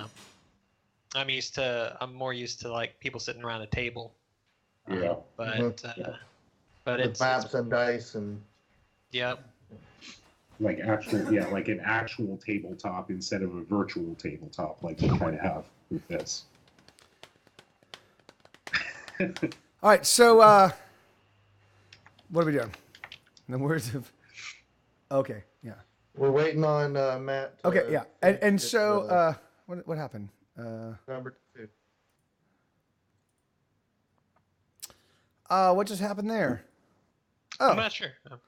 Oh, okay. Wow, I got it set up with the thing. All right, that's good to know. With the chat. All right. That's why everything was so screwy before, because I did it without the chat. I should have realized. So yeah, so all right, so in fact we should sort this out real quick. So If you Travis, if you attack right now, if you have Big B attack right now, the thing is like, it's entirely possible that there won't be a chance for conversation with these people, with everybody. You know, the thing is like, so if you have Big B hold off for the moment when the glass shatters, there's still an opportunity for dialogue between both groups before combat ensues. Okay, well, I would definitely say that. I attack Big B. Oh, you guys. I would definitely say that a gunshot might cause Big B to like stop his forward charge. Yeah. Or maybe he just hit the door, and it swung open, like Hold on. knocking the dude back. I run in and attack him. I attack Big B. Yeah. Okay. That wolf's trouble. Yeah, just like it's just every time combat happens, like the party kills the dog, and then they go like, like fucking hell, guys, the dog is on our side. The wolf is on our side. Okay, we got it. So sorry, man. You're so dog, wolf. Kill the dog. As soon as combat starts again, I attack the dog.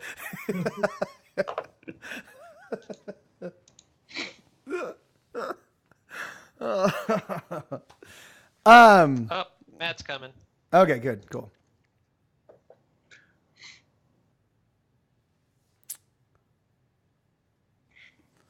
Welcome back. I thank you. Okay, so you guys, so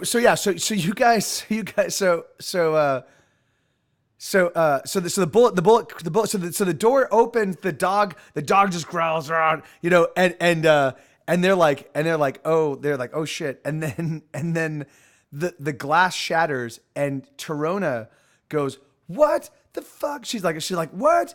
You know, what in the name of Yah, you know, like of the holy, you know, like she like. You know, the holy tit of the mother of son. What happened there? You know, and so now, all right. So hold on. So you guys have very little light. Did no. The sword. It's a sword. So it's still been the sword this entire time. So and actually there was light. There was an actual light mounted just outside of the thing. So So you guys do. So you guys go through and Termithius, and so Torona goes, what, you know, like what, and like and Termithius turns and goes, and he looks at Erloser. He looks at the whole party, and he looks at Erloser, and he's like, it's one of the Order of Saint Martin, and Torona's like, what, you know. And she's like, this guy sounds like an idiot. Yeah, no, I mean, he's not. Like, I mean, the thing is he's definitely like surprised that you guys just blew through. You know, like came out of like. Yeah, we don't know how long they've been spending trying to do what we just did. Yeah, and they certainly were not expecting to find, you know. So yeah, but the fact that he recognized Erloser, he's like, wait, what? You know, like he's like, there's, you know, he's like, so Torona turns to the three guys covering Travis, and she's like, do not let him leave, keep him there, keep it, and she's like, if you can, and she's like, if you can, lock that thing, and they're like looking at, like they're ready to fight, and they're watching Big B. And they're like, well, like, before they could close the door, I definitely want Big B to as they're trying to close it and lock it. Yeah, like that would be. I'd tell Big B to. No. The thing is, so that hasn't happened yet. So there's three guys positioned around the entrance to your cell. The door is open.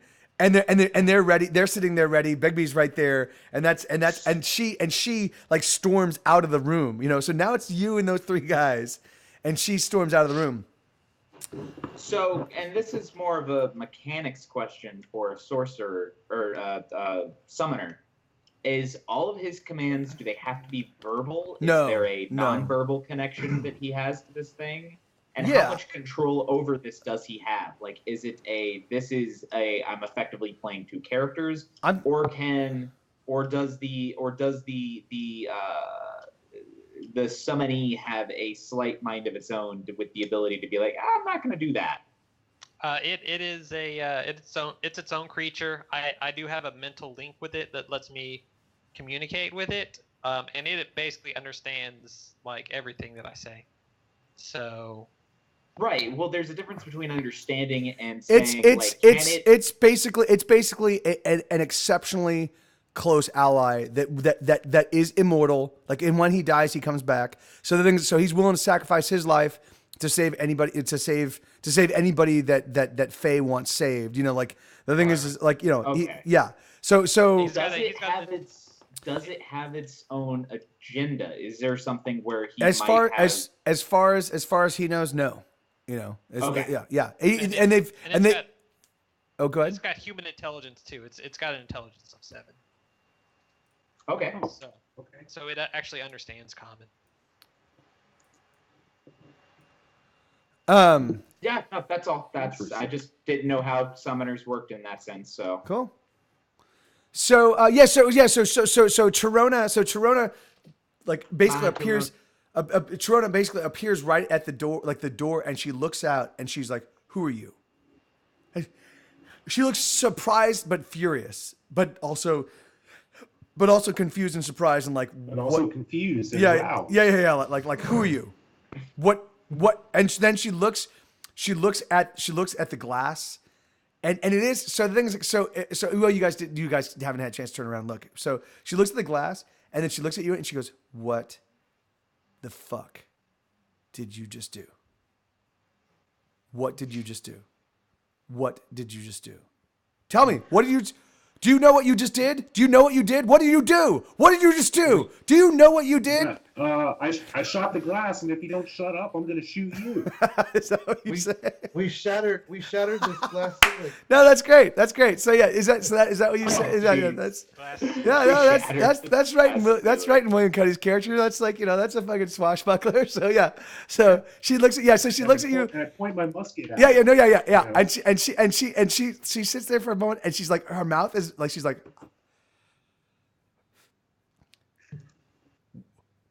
we are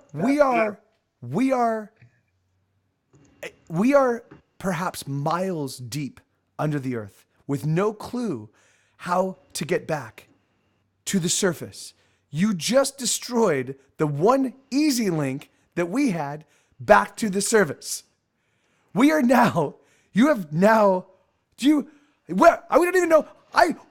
don't even know if we have a way back to the surface. There may not be a way back to the surface. You may have just, and who are you and what are you doing in this? What were you doing in this chamber of stars? How did you even get into the chamber of stars? As an aside to the party, I say, guys, how did I fuck this up again?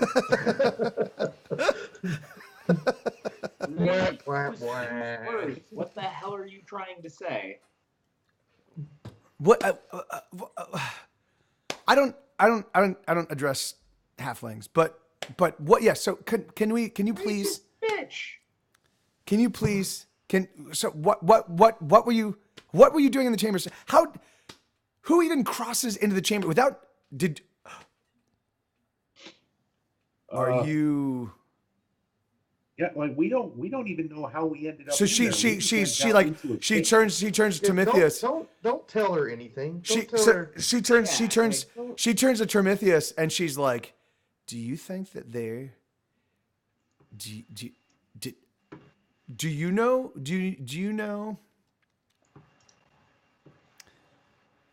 What'd you do with the Elven Witch?" Elven Witch. She's saying that to us, or yeah. She's saying that to you. I'm like, you don't get any answers from us, you whore. I don't know.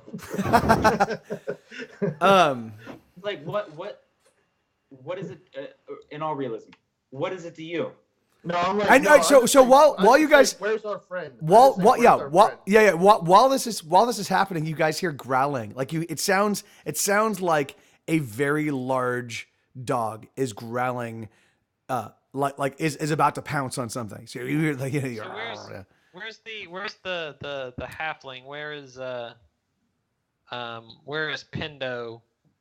Pindo. That's actually very funny that you should say that because in all the commotion, you see Pindo kind of like slide away into the dark. So Okay. you know, like she was like was on the ground, like wounded and injured, and like kind of like huddling. With But the all moment distraction. that stuff happened, like you just saw you just saw her just disappear into the darkness. You know, so Well, that's good. yeah. So I hear all this and all the commotion outside, and so I'm going to basically from my cell I'm going to yell, "They murdered my friends! So yeah, so you guys, so yeah, They'll murder me and you as well." It's like, is that odd? Yeah, like she asked us like, "What'd you do with the witch?" And we're like, "What'd you do with her friend?" yeah. Is what I would say. Yeah, and then you hear a voice from the other room saying, she murdered, like they murdered my friends, and they'll murder you too. Like, did you murder Odd? Like, and then we just like, yeah, I just like run at her. Oh, okay, all right. Well, all right. Let the battle be joined. All right, so I need everybody to roll initiative. Enough talk. Yeah, enough I need everybody to roll initiative. All right, let's roll some initiative. Where's my character sheet? It's right here. Here we go. Where is it? There it is. So that's Airlosser with a 18. 19, right? Oh, 18. 18. Oh yeah. Okay. Wow. I got a -1, so yeah. Okay. Hold on. Airlosser 18. Matt still hasn't put his character sheet. Yeah. I think every day from here on, every session that we play that you don't have that installed, you're gonna lose one random attribute point. Yeah, he has to lose an attribute point. Ability point. That off of you will get them back. You will get them back the moment he's actually input in the game, but you just lose one random attribute point until it's. I will back you up on that. Travis, you got a 13. Yeah. And I have a 14. Okay, and then Sigfroy. I got a 9. Sigfroy. Yeah, 14. 9.07. Yeah, that is an issue that we've been trying to figure out for a while. Roll Okay. 20 is weird, is the short answer. yeah. Craig screwed something up when he put his Alright. character in there. We could never figure out what he did. And then here I'm gonna Yeah. roll. I need to roll 8, 9, 90, 20. But yeah, basically the .07 10 is D20. based on like one of my Does- stats, and it's randomly put in Okay. to for tie-break purposes or something like that. Does Okay. Doggo get an initiative or no? No, The he's dog. what's that? Oh, I'm not. I was figuring that he would go alongside you. That you know Yeah. that you yeah. So That works best. so just because just for ease of combat. So let me see. So this is okay. So there's one other 18. Let me see. So okay. So that's so let's see. I like how you got a 1 and a 20. And Yeah, they're yeah. Right next to each other. Yeah, can You you rolled can them right next to each other. Can you roll again, Airlosser? Because you have to. We have to separate you with the other 18. Yeah.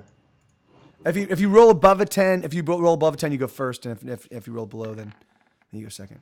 Okay. Wait a second. Oh. So close. All right, and then so there's those guys, and then there's a 7, or then there's a 15. 15. 15, and then there's the 2 12s, which is Thermius and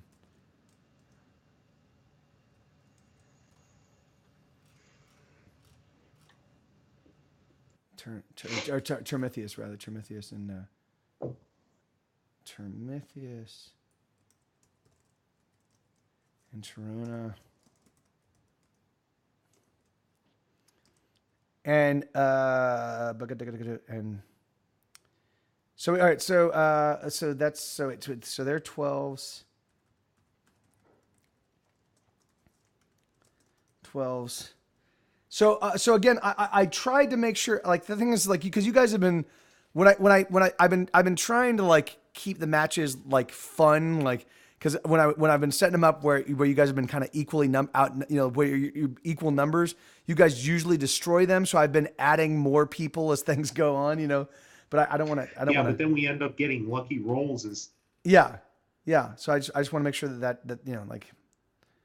We're also down 12, a character. 17, 18, 7. Oh, there's two 17s. Okay, there's. I know we added a character, but we're down a character as yes. well, so. 17. There's the 12s. Well, we don't know if he's friendly There's or not. 7. So Airlos are seeing that he's not human, might just attack him. Oh, I'm going to attack him. Who? What? Hey, I'm human. I thought you were Elven. Pardon? Half Elven. That's even worse. Yeah. Yeah. That's what everybody says. Okay, so there we go. That's the group. Oh wait, no shit. 1, 2, 3, 4. Oh, that's how many half elves does it take to light a 5, candle? 6. Surprisingly, only one. It turns out half elves are good for something after all. Lighting candles. Makes 1, sense. 2, 3. 1, 2, 3, 4. Okay, all right, yeah, we're all set. Okay, so let's all right, so you charge Torona Airloser, and so Thug one steps in to intercept, like, and so. Can you guys hear me? Yes. No. Yes. Okay. No. Skype crashed on me. Oh shit! Sorry about that, man. So no, that's not your fault. That's on my end. Well, I'm still sorry. Mike, God damn it, Mike! Why did you make Skype crash on us? Anytime, But let me see. So, hey, it's 4 a.m. in Belgium. But glad to hear that Joe kind of. hey, Anax 84. Good to see you. Thanks for being here. All right, so let's see. What are you guys doing? All right, so Thug 2 moves to intercept you. He basically has a sword. Oh, here, let me delineate what weapons everybody has. Even with my magic boots, I couldn't get faster than him. Yeah, no. I am also stowing a magic cloak and a belt with a dagger. No, that's Stigfroy has that. Yeah, no, that's my my sash and a dagger and a short sword.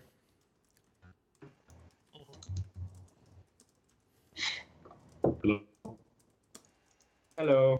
Okay, great. Sorry about that. Did you just disconnect again, Craig? Oh, he did. Sorry. No.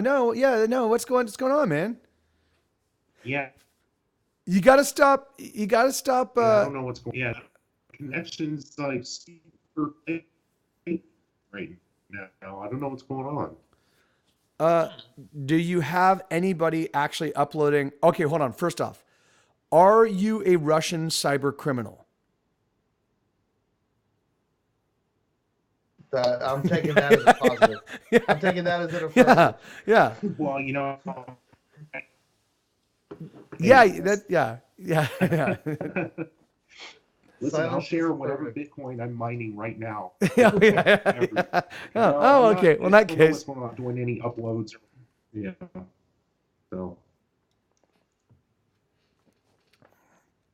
Yeah, that's so strange. But yeah, because you definitely do sound a little bit more kind of like broken up. You're Mr. Robotoic. Yeah, is it? Oh, I mean, yeah, it's not even robot. It's just breaking up. It's real laggy.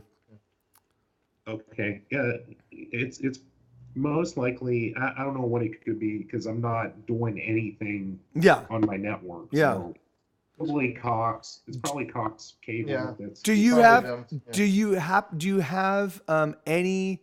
Okay, like have you walked the perimeter of your place? Are there perhaps any homeless people with laptops?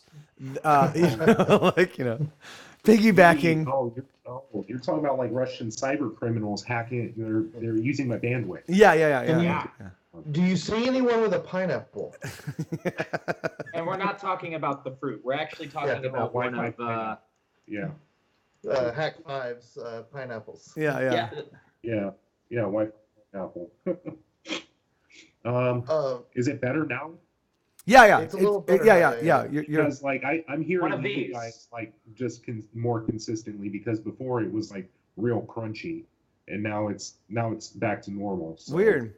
one of these. Yeah. We maybe Cox was punishing you for. Did you say anything to disparage them at all over the past year?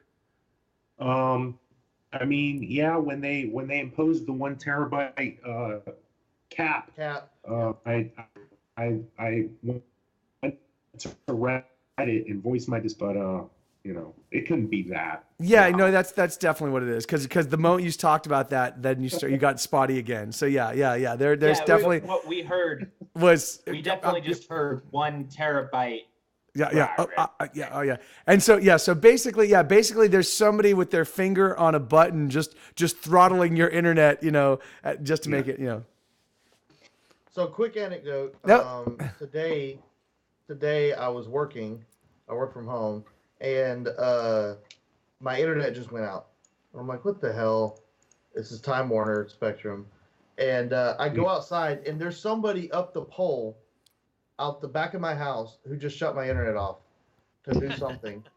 Didn't even come to the house. Didn't even knock on the door. Really? Didn't even ask me if it was okay. Hey, Wow. I'm gonna shut your internet off for a minute. No, just my internet went out, and I'm like, what the hell? And I go outside, and I see this guy on the pole, and I'm like, hey, how's it going? And he's like, oh, hey, how you doing? And I'm like, you're from Spectrum? He's like, yeah. I'm like, yeah, I just lost internet. He's like, yeah, it'll be about 20 minutes.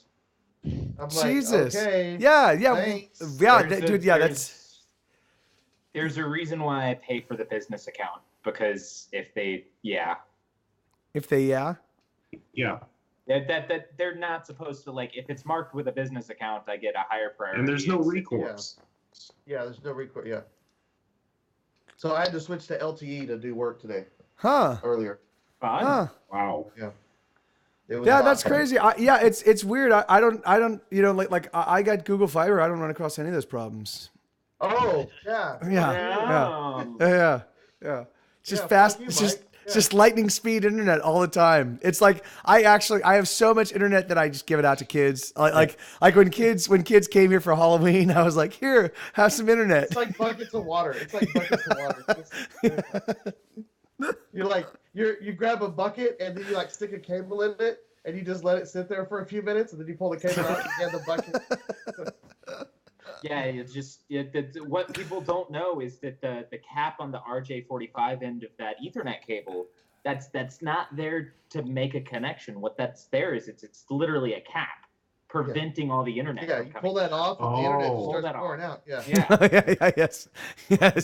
See, Like I got the so funny much thing internet. Is, like, the funny thing is like we have two data centers here in Council Bluffs, and like the Google Fiber head end is here, like where the satellite dishes for the TV and everything are, but we can't get Google Fiber here because of regulations, probably, or city essentially. council stuff. Yeah. Yep, exactly. That sucks, And, man. like, it sucks. I'm like, What is it possible? How how expensive? I'm figuring that it's probably a lot less expensive than like in a major city. How much do you think it would cost to actually hire hitmen to eliminate the city council, eliminate anybody else that might be in the way, to actually, Yeah, let's talk about this on stream. Yeah. Yeah, no, yeah. actually, Much detail as possible. well, Mike, you say that it I might mean- be more expensive out in the rural areas, but you got to think that there's a supply and demand issue. So maybe there's just not as many. There's a that lot- needs for. There's a lot of demand in rural areas for a good assassin. There's a lot of demand. Really? Okay. Yeah. Listen, I know this. I've watched I know this Hitman. for a I've fact. played those video games too. Well, I just figured with a bigger population density, you'd have a higher need for an assassin Yeah, in well- the larger cities. And you're right, but the thing is, the one thing you forget is that like there's lots of basically faces in the crowd, right? In rural areas where you run across the same people, the little slights that you encounter, they're coming from someone you know, and those little slights, they just keep stacking up. Those resentments keep stacking up, and then eventually at some point in time, you're like, you know what? It's time you're eliminated. I have to call in the ninjas. And you know what? Pop. Yeah. I Well- mean, there's only so many herds of cattle that you can murder to get your aggression out. Yeah. some There's, point, yeah. you There's only have there's to only hire there's a only man. so many chicken necks you can throttle. You know, there's only so and then, many. and then you've got the farmers after you because of how many of your chickens and cows you just killed. Yeah, So I see yeah. where you're coming from. Yeah. So it's always best to go ninjas, and ninjas are probably cheaper in the country. But I'm gonna quote you on that, Mike.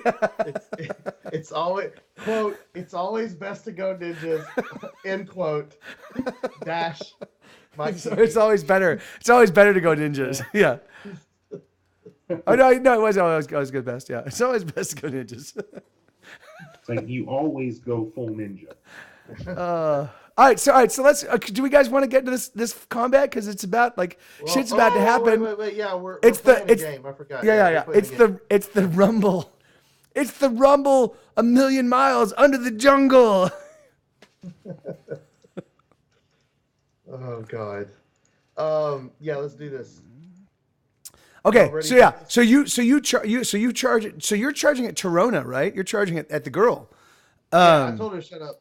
Shut up. Where's our friend? Shut up. And then you ran at her with the sword. So Thug One actually The scimitar. Not with the sword, with the scimitar. with the scimitar. Oh, that's right. With the scimitar that is still lit, Yes. still casting light. What's your AC? It's not that high. Oh, actually, hold on. So you get an attack of opportunity because he actually moves in to intercept you, right? My AC is 13. Okay, so he's gonna hit you, but you also get an attack of opportunity on him because he actually moved into your field of attack. So Okay. so if Do you you want want me to if you want attack? to go ahead and make a roll on him. What does he do? Okay, he does this sword. So I'm just gonna do a. I didn't get a natural 20. I got a. why not? No, that's a natural 20. No, it's an 18 plus 2. Oh, I see. Okay, I didn't- see. didn't I get- see. I I didn't see. get Yeah, a natural 20. yeah, I see. Okay. Yeah, and I okay. think the last time I rolled, you said to add to that as well because I don't know I don't have the stats for that scimitar. Oh yes, But yes. The last Oh yeah. time I rolled, you said and then add whatever to that. Yeah. attack. Let me actually So- take a look. Let me take a look at the stats on the scimitar real quick. Because but- we haven't figured out what the magic is on it, so Yeah. we don't know Yeah. full stats of it. So I don't have it. I mean- have it I in my mean- character sheet. I just have magical scimitar equipped. So Yeah, I actually do. It's right here. Give me wait, hold on. No, give me a second. I just need to make a note real quick.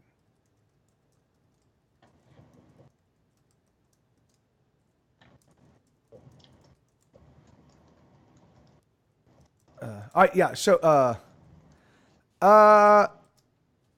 that's the wrong. Hold on, man. I really have to tinker with this. notes. Yeah, I just like I've got so much notes. It's crazy. Like like because it's not only this campaign, but it's also all the side jags and all that. I just need to get a better way to organize all my stuff. I'm gonna have to print this stuff up, and I'm gonna have to keep like a physical note thing. Like doing it digitally is not that great. All right, so so you hit him, he hits you. He actually does 1d6 damage. Let me see. Fun side note, apparently, if you seal it a bit better, I always figured that 2 liters lost their carbonation after like a week, and they did not. Cool. Nice. Nope. As long as they stay Wow. tapped, then it should be good for a long time. He took 6. You took 6 points of damage, man. 6 damage. Wow. Shit. All right. So, that's a big hit, guys. I'm feeling like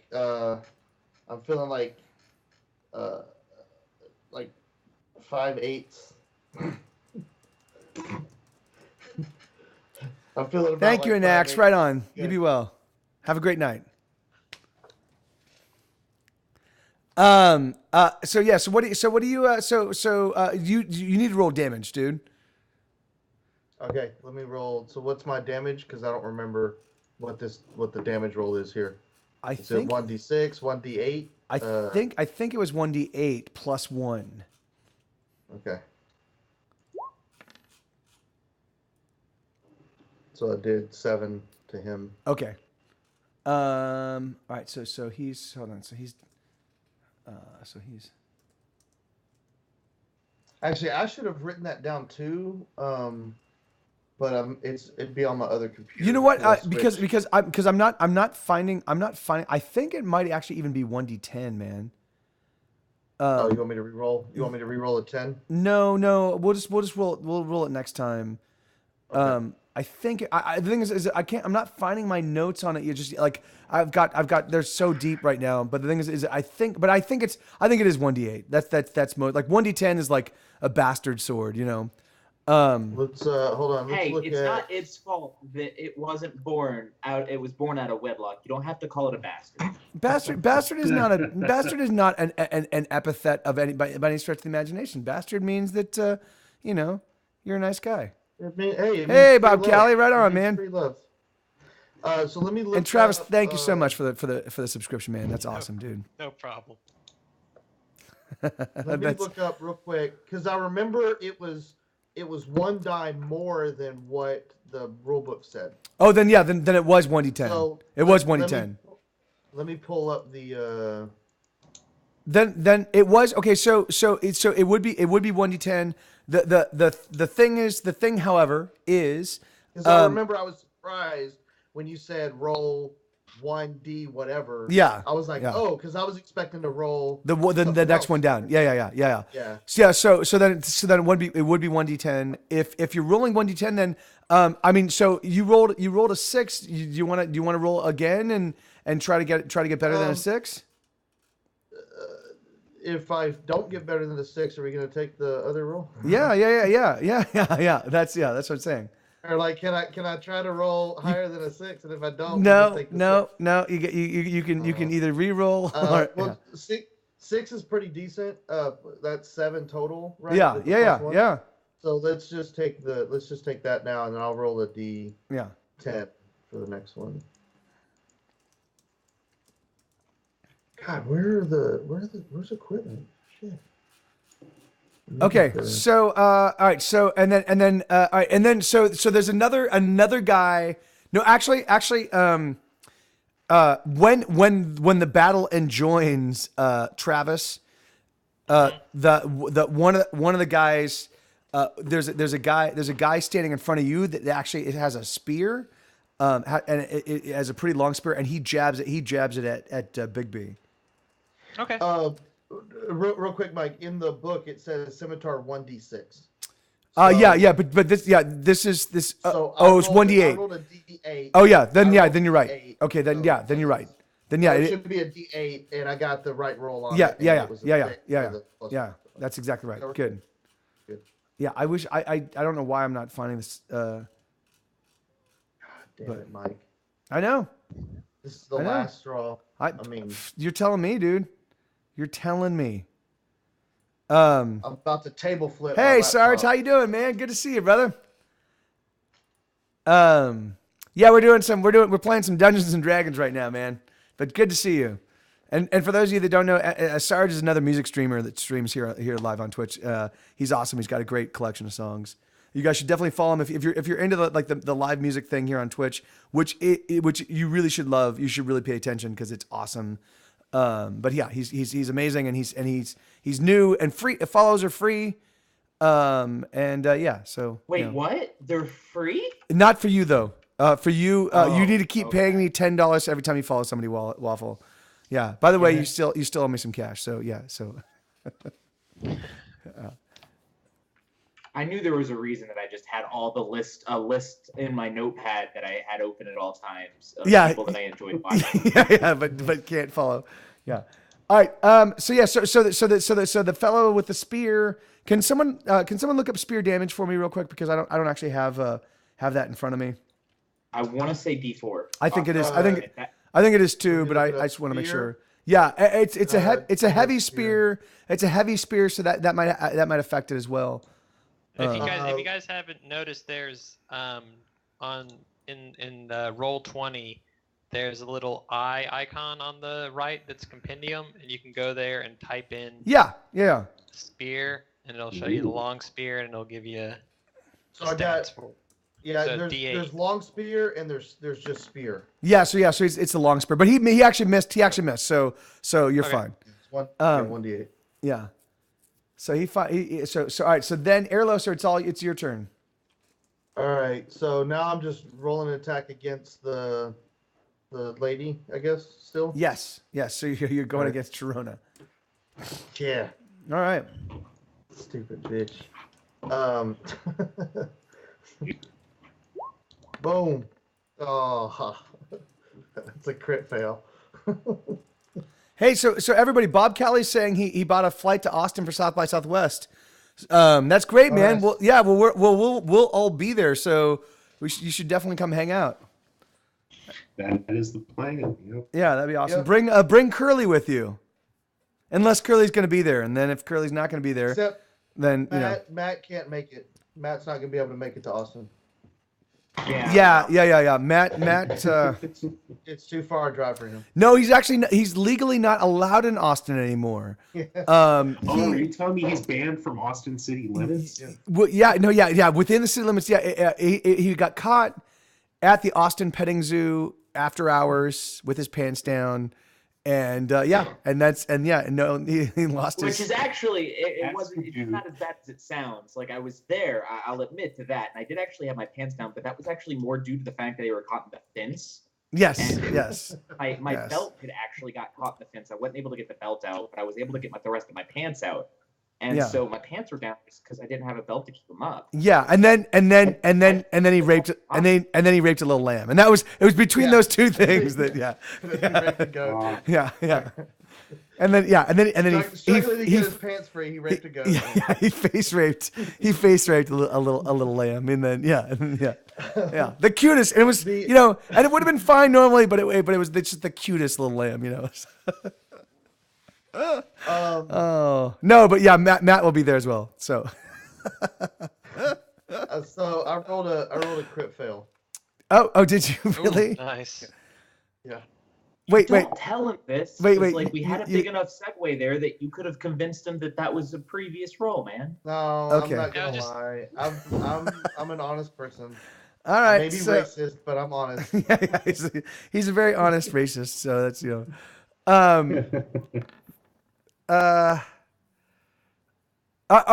okay. Yeah. So, all right. Let's see. So you charged this. So let's figure this out. So you just fumbled. I tripped on a stone.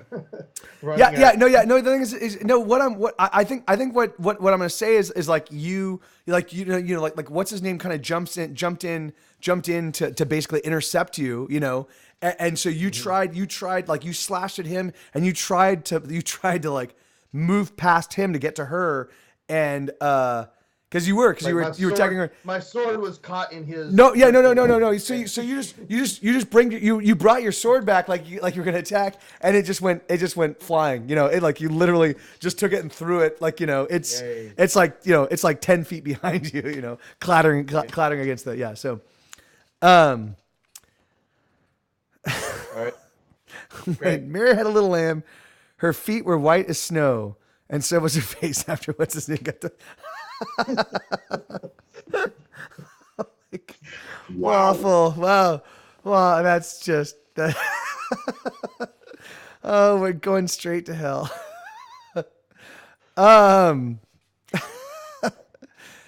So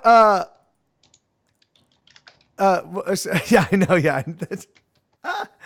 All right, what are we doing? Pearl necklace. Okay, so then Thug. So this is Thug 3 with. Okay, so yeah, so these are all right. So I'm gonna say these guys are. Actually, these guys are gonna hold off for a second. They're trying to get it. They're trying to get the lay of the land. So what's the we haven't really talked about the where is everybody again? And how many people are there? And yeah.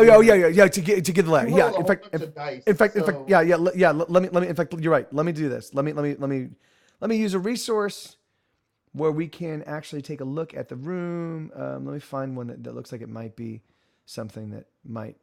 Will this one kind of do? No. I won't want to.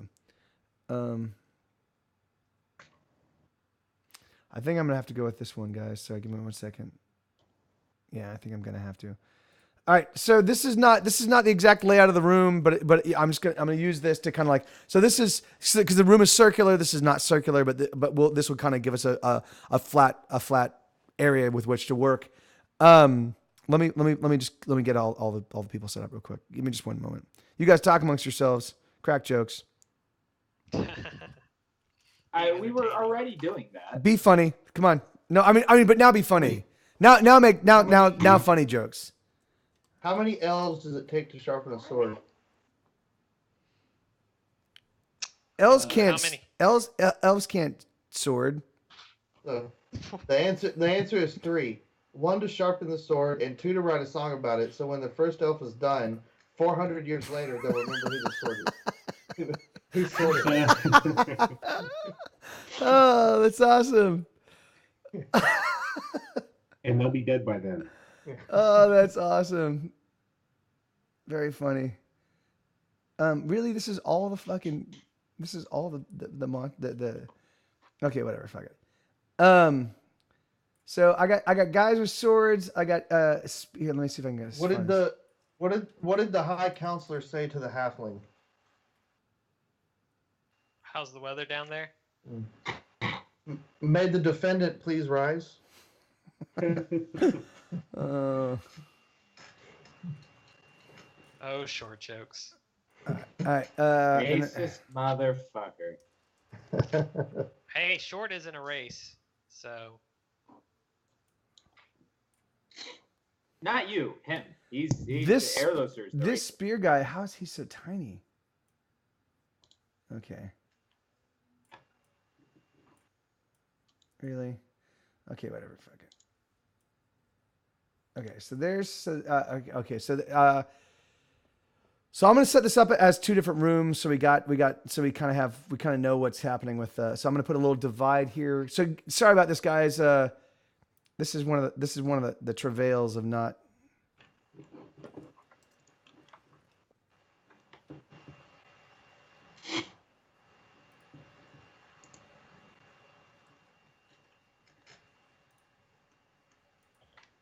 What's the difference between a human and a rabbit?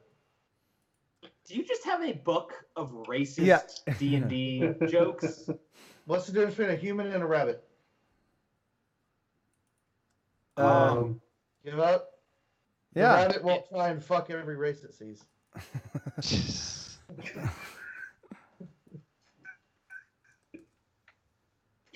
Okay, so I'm gonna say that this is.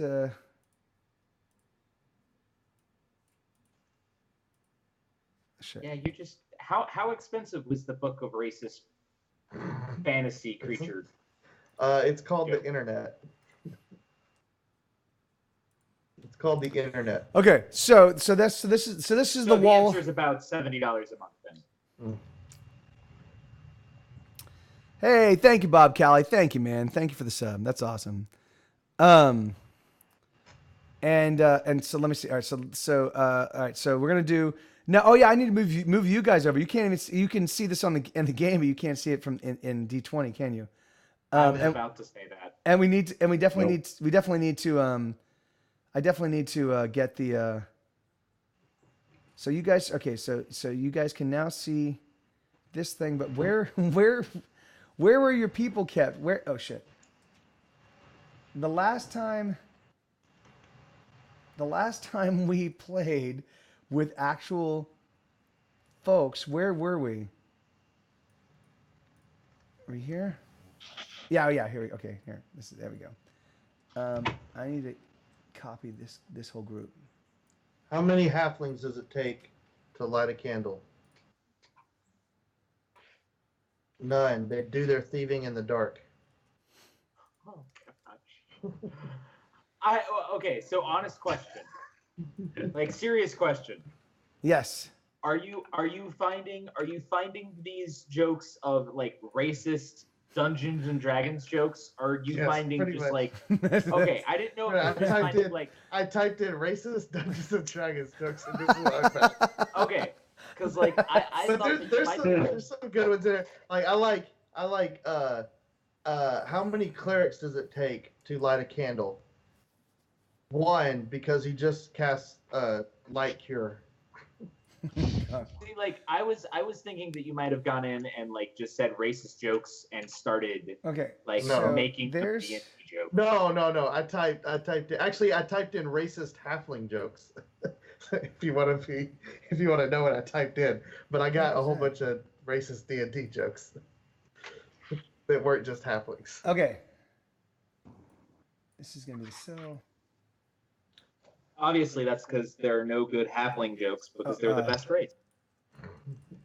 Wolf. No.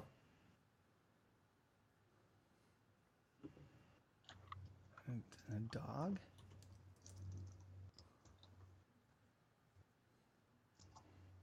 All right. This is a dog demon.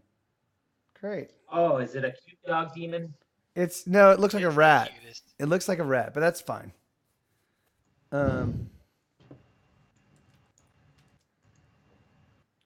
Really? I'm not even certain if I'm on the right layer, which is awesome. There's the guy. So that's the cell. There's the guy with the spear that's attacking the dog. There's the guy with a sword.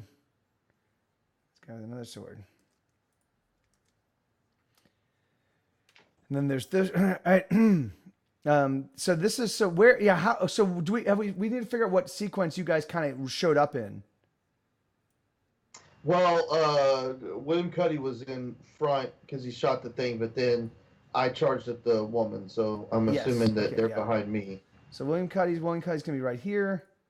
But I would assume it's probably me, then William Cuddy, and Sigfroy's probably right there. I typically yes. Because I'm back with Cuddy. No, because I'm kind of useless up close. There's that guy, and then like a coward, you're kind of useless up close.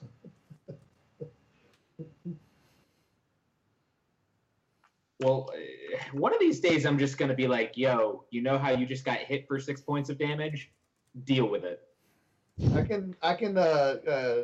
What is it? Touch myself? What is it called? Yes. And how many times can you do that? You can't touch yourself. You can touch yourself. All right. Oh wait, no. So all right. So yeah. So the thing is, like, so you were charging at her, but she was near the doorway. So yeah. So these guys got in front of you. So I'm gonna say these guys are like right here. You were kind of right there, making like rushing towards her when you threw down your weapon, which was cool. Mm-hmm. That was nice. You can only touch yourself once a day. Like which is weird because like usually when you work from home you can touch yourself as much as you want. 1, 2, 3, But 4, I 5, guess there's 6, some rule 7, that you can only touch Alright, yourself there we once go. a day now. Well, the paladin doesn't work from home. All right. Oh, Paladin- yeah. See you, Sarge. Right on, brother. See you, man. Thank you. Yeah. Sorry about that, amigo. Yeah. All right. So now we're all set. So that's kind of the lay of the lay of the land. We're not gonna use this as a like from a like we're not gonna use this. We're not gonna do grids and stuff like that. But I'll definitely move these things to kind of show everybody where everybody's positioned. So this guy right here attacked the dog right here. Attacked Bigby right there. Airloser tried getting through, rushing her, who's standing at the doorway, and these two guys intercepted. Well, now that I see the layout of the room, I might not have done that. Run right into the center. Yeah. Because we'll skip past that. if you recall, she was at the door. Yeah. And so who's next is Thug 3. So Thug 3 and Thug 4, these two guys right here, they're actually like trying to like get a sense of like what Termithius is going to do. So they're going to put themselves at the end of the rotation this round. And so Travis, it's all you, bud. What are you doing? Well, I feel like this is my chance to escape. So what I'm going to do is I'm going to cast. So who's blocking the door of the cell? Who's blocking the door? Yeah, No, like that's Torona. That's Torona. She's standing in the doorway. She started screaming. So yeah, so she's right here. So that red line marks the doorway. That little black line marks the wall. The one that I drew. Okay. So yeah, so she's right there. She's blocking the doorway. You're right here you're right here in the cell. So you would have to get around. You either have Bigby move first, or you would have to get around Bigby to actually exit the cell. Well, I'd definitely have Bigby move first. I'd basically tell him to attack the nearest thug. To go after the guy with the spear. Yeah. All right. So let's have that happen. Give me his stats. What's his well just roll. Like you've got you. Well, the thing is like, so that's one of the great things about getting all of your stuff kind of put into this game. And I know you just joined, but if you have it there, then we'll have all the stuff, and you can just click buttons off of the character sheet that roll for you. You know. So he's got 3 attacks. And he can he can use all 3 attacks in one round. Yeah. Okay. Cool. So they're all at +4. So he'll do. So for the first one, so he gets a 20 to hit with his bite. Alrighty. So he's going to do D6 plus 5 damage. Damn. Yeah. How does everybody have such powerful stuff over me? So he's going to do 7 damage to the first thug. Okay.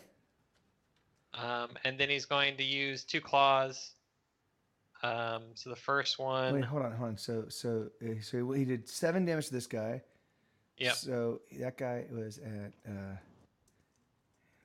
All right. And then the next 2 guys. So he gets a 14 for a second attack. Okay, hold on. And that hits. Okay. And so his claws don't do as much damage. They do a D4 plus 5. That +5 though is a lot. Yeah, he's like got big time strength. I mean, that means your minimum 6 damage. Right. So he does 9 damage with the second attack. He does. So he's a really strong creature, but he also has very low HP. So he dies pretty quickly. So he's got a big explosive. Glass jaw. But he is a glass jaw. Yeah. Yep. Oh wait, no, you did not. How much did that guy? 9? 9 damage. Okay. So. Oh, and he also has power attack. That's really how he's getting the +5. And then and- next fellow. So last attack. So he just wades into these guys, and he gets another 20 to hit Okay. with his Which he third hits. claw, with his third attack. Yep.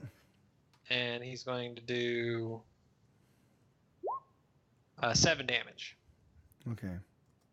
So he did 7, 9, and 7 damage-wise. All right. And then, all right, so then we've got, why did I put that there? Okay. And Airlos, how much damage you took? 6 points of damage? Yeah. Okay. So I still get to go as Yes, well. yes. So I'm going to cast Grease on Tirona. Oh, okay. So Now Grease This is an area effect thing, right? So It what's is. what's the size of the effect? Let me find a thing to put that in. I think it's a 10 by 10. So Okay. it's 4 squares total. It says range. 10 feet square. Right. All right. And Well, you can do it on one object, or it's 10 feet square. right. So. Well, I want to do it on the 10-foot square that she's standing Yeah, in. yeah. Yeah. It makes sense to do that. Yeah.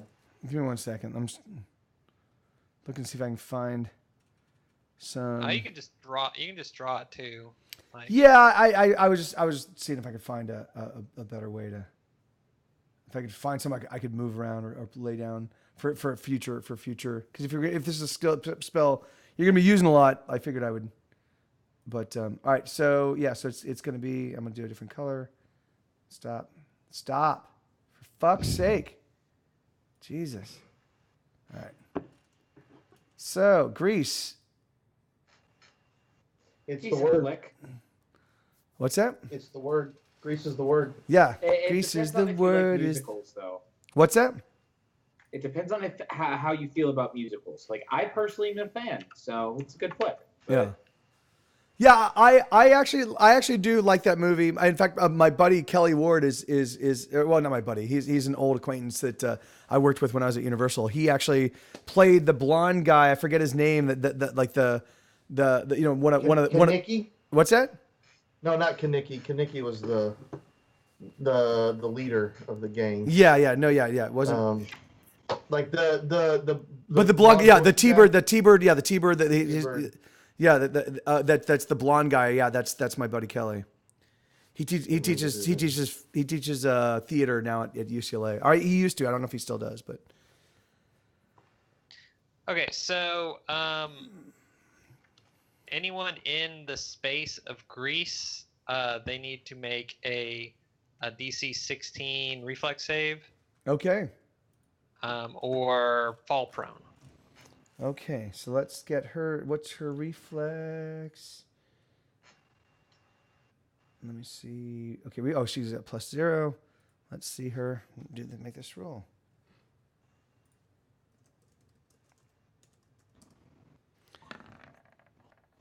And wait, oh shit, what was it? It was a 14. So yeah, so she's down. So she's prone.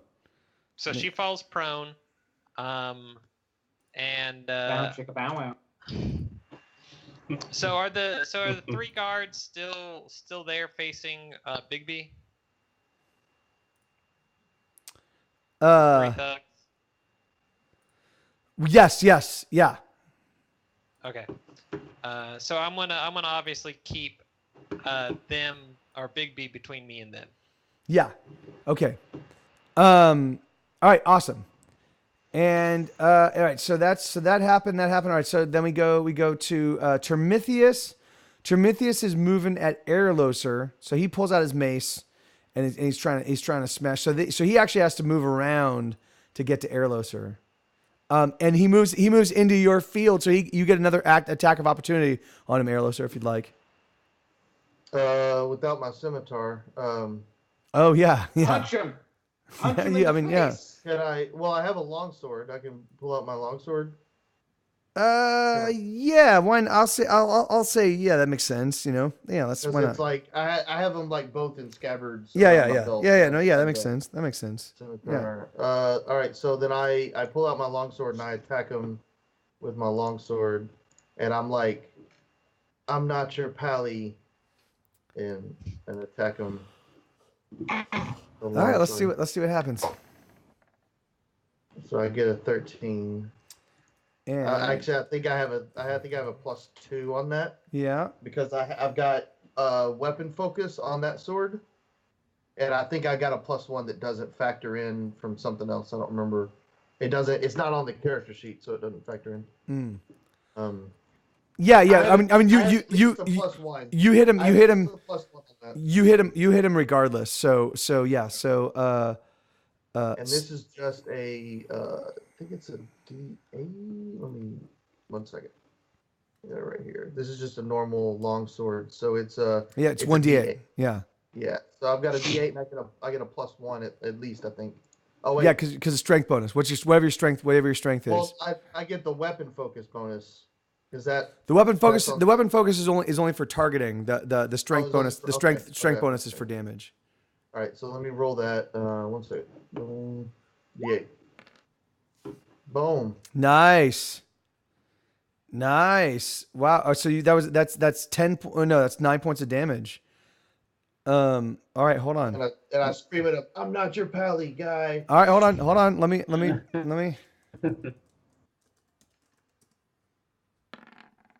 Dude, yeah, he went down. You fucking rocked him. Nice. That's right. That's fucking nice. I was like, and I said, "Here I am, Yeah. rock you like a hurricane." Yeah. So he moved in. So he moved. But he still got an attack on you. Well. Yeah, because he moved. No, yeah, because you got the attack. You get the attack of opportunity first. So yeah. So all right. Yeah, you fucking rocked him before he could actually do anything. Crazy. All right. Let's see.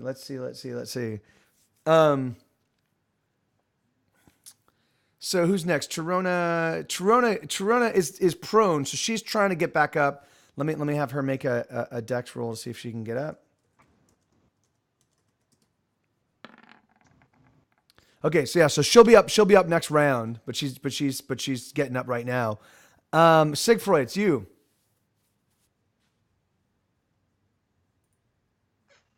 He stepped away. And let's just be quiet and see how long it takes him to realize that there's nothing going on because we're waiting on him.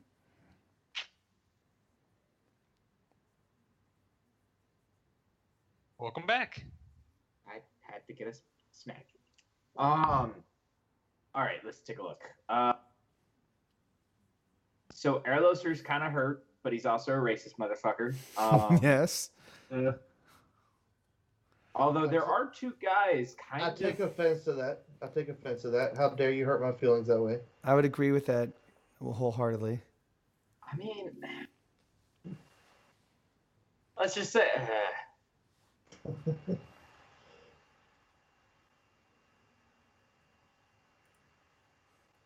So I'm trying to like because there is a conflicting thing, which is I am squishy, and Yes. I can either come up and try and heal Erloser and be surrounded by bad guys being very squishy, Yes. Which Yes. makes me a lesser asset, Yeah. or I can just take pot shots at people. Yeah. If you don't cure me, I can. I'm gonna try to recover my scimitar on the next round if I can. I don't know if it's gonna create attacks of opportunity. Yeah, it will create 2 attacks of opportunity on the. Well, you'll see. Well, how But far? Here, you guys talk for a second. I'm gonna use the bathroom real quick while you guys sort that out. He said 10 feet, so I guess that's enough that I have to move out to go get it. Oh, I didn't know it was 10 feet. Yeah, that's a ways. And the other thing I was gonna do is I was gonna like lay hands on myself. Lay my hands on me. Lay my hands on me. Lay my hands on me. So, I don't know. We've just got these two thugs that are, from what I've been told, just kind of sitting there. Which means they're not really expecting an attack, I guess. So maybe I just shoot them. You mean those two guys with the orange hair? Yeah. Like one of these guys? Yeah, or were the two guys that were holding out these guys? I forget. These guys over here. These guys are the guys that are. All right. These two were staying there. I don't know. Maybe I don't even go after them. Maybe I go after this guy, since those two guys haven't really done anything yet. What do you guys think? Or you could. When it gets to be my turn, I was going to attack this first orange-haired guy right here. You could run in and pick up my sword and then bring it to me. Sure, a little fetching step. It depends on what direction you threw your sword, because you're a dum-dum. I'm not a dum-dum. I'm just clumsy. Like, if it's over here, then I could maybe do that. But if it's, like, over here, then hell no. All right, what's going on? We'll have to wait for Mike. Yeah, I'm here. Where's my sword? Approximately. So your sword is going to be actually right next to William Cuddy. Oh, it's right next to William Cuddy. Okay. All right. William Cuddy, grab my sword and throw it to me. Or you could run up to William Cuddy and grab my sword and throw it to me. I don't know if that would take. Would it be my entire action to try and throw Erloser his sword, or throw it near me or something? Or can he like? I would say it really depends on what else you want. I mean, it's basically 6 seconds, right? So 6 seconds, you can do quite a lot in 6 seconds. 1, 1,000, 2, 1,000, 3, 1,000, 4, 1,000, 5, 1,000, 6, 1,000. He pulls out his sling. You know, he pulls out his sling and starts swinging it, and at the same time he moves up and grabs my sword, throws it, and then throws the sling at the same time. No, I want to shoot the sling, not throw the sling.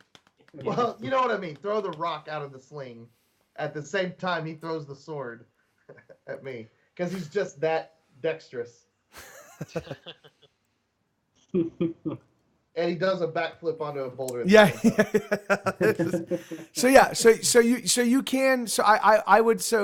I'd say that yes, you could grab the sword and throw it towards Erloser, the scimitar rather. And I definitely think that you could, you could do it. You could do it another action depending on kind of what. If it was like a full round spell casting thing, no. If it's something that like. I don't think I'm casting a spell right now. I think I'm just gonna shoot somebody. Okay, with the sling. Oh. All right, sure. So yeah, I'd run up to. I guess the sword would be about here-ish. Maybe not there, but there-ish, and throw the sling throw the sword. So you're gonna run run up here and grab the sword. You're gonna toss it towards Erloser. I'm assuming he's right-handed, so you're trying to throw it towards his right hand. Let's get you to make a dex roll to see if you can actually get the sword anywhere near near him. Would it be a dex or a strength? Honest question. It would be dex because you're trying to get it in the right location, right? The thing is that you're not throwing it that far. If you had to throw it 30 feet, if you had to throw it 20 feet, then it'd be a strength roll. And I'd probably have you do both a strength and a dex roll. It's a distance that you can easily cover. He's just like it's accuracy. Yeah. That you're trying to. Do you have any negatives to your dex? I do not. In fact, I have a few positives. Okay. I think it's like 1 or 2 positives. Okay, yeah. Then you actually get it within reach of him. Like he won't have to he won't have to do any sort of attack. He won't have to leave I can this. I can just bend down, grab it from where I am. Yes. Okay, yay. Nicely done. And then I guess I'm gonna sling. Or you have a dagger. Yeah. But I'm not good at stabbing people. Although I haven't used this dagger yet. I haven't used this dagger yet. It's a dagger that is magic. We've detected magic on it. Yeah, I'm gonna get a bit experimental and try and stab this guy. If you'll let me. Yes, I will. Give me 1 second. Let me see if I can find. Oh yeah, no. No, wait, no. The stilettos. That's odd. Those are on odd. I'm looking for the. That was the new dagger. That was the one you found. That's the one you found on the. Yeah, give me 1 second. Yeah, that's the one you found. You found in the gelatinous ooze. And I'm wearing the boots. I have the boots on. Yes. And I have the cloak stowed in my. Who got the belt? backpack. Who got the belt? I have the belt kind of as like a sash thing. Okay. That has the dagger in it. Okay. Cool. Here. Cool. I'm just. Yeah. And this is going to be really. Hey, Branham, how you doing, man? What's that? My strength is terrible.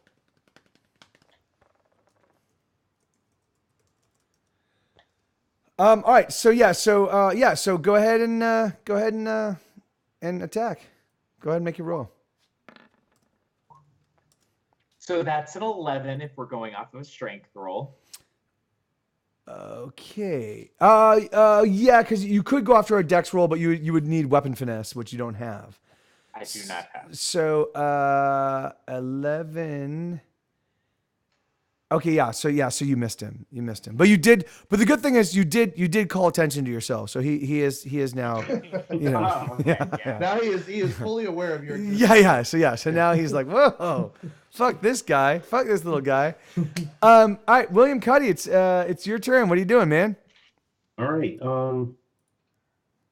Oh, sorry about that, Brandon. Yeah, you be well, brother. So this guy, I'm going to run up and I'm going to use my short sword and try to go for his knees.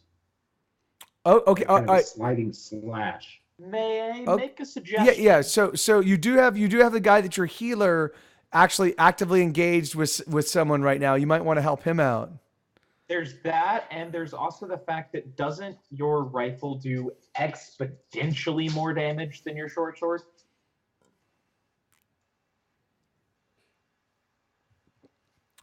Just a thought. But he gets to no. I'm going to use my short sword on the target that I select. Sure. Okay, sounds good. All right. So yeah. So you're going after this guy right here. Yep, that guy right there. Go ahead and make a roll. Okay.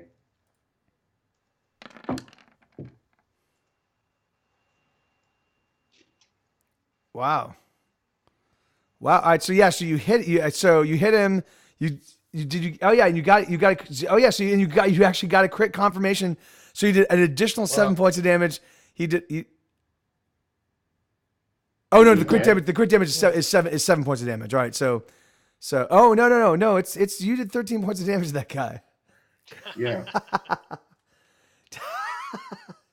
All right. Well, awesome. Let's see. That guy is gonna make a roll. Must be nice.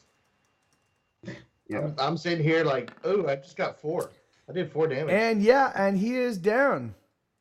That's right. Never doubt William Clark. Yeah, god damn it. What were we thinking? Fucking awesome, man. All right. So he lost 13 points so he's at 21 is 8 but out. And what was the other guy that you who's the other guy that went down? Let me see. It was this not that guy.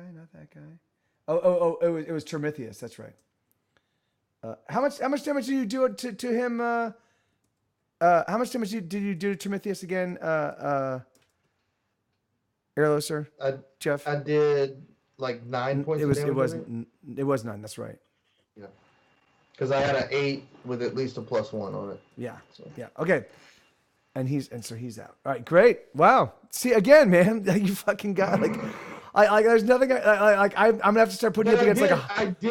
I did get a crit fail right before that. Yeah, so. I know, but yeah, the things I'm gonna have to be like, I'm like, there's 300 bad guys. They all turn towards you. Like, here we go. Now it's a fair fight. All right.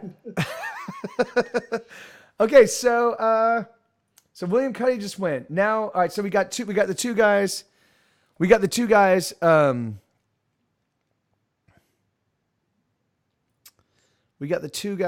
that are attacking Big B. All right, so the first guy rolls and attacks. He's attacking with daggers, so he has to get in pretty close. In fact, you know what? Actually, I think he's gonna back out. He's gonna back off. Oh no, that's the spear guy. This is the guy with the daggers. He actually takes a step back. He's kind of assessing things. The other guy there's a guy right here with the rapier, and he actually steps in and attacks Big B. Oh, okay. Big B's AC is 18. It's 18. Okay. Really? Because that's like higher than most of ours. Are you sure he's level 2? Yeah. Well. So he is hit though. He is hit. How much health does he have? 12. Let's see. I got 16. Like that's not much lower than Yeah.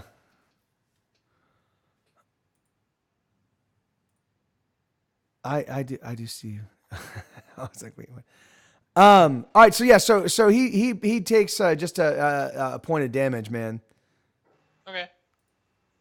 Or was that a whole point? But didn't you roll a crit?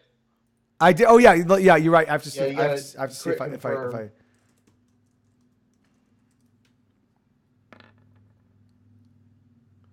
In 9, yeah. So it wasn't a crit. Okay, so I took 1 damage. Uh-huh.